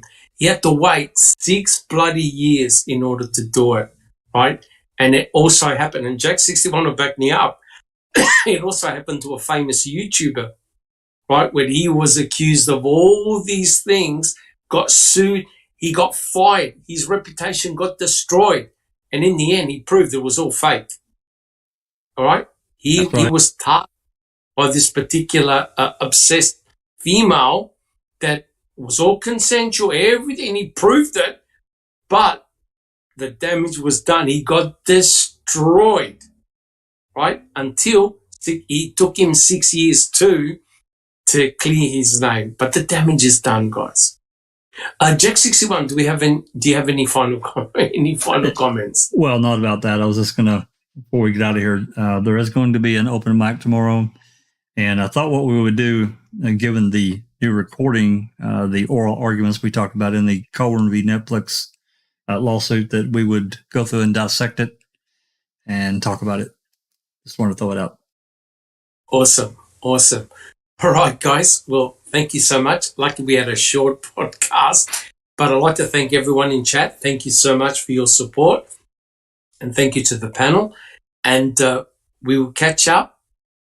Well, open mic tomorrow, but we'll catch up with another Reading with Uncle Ken next week.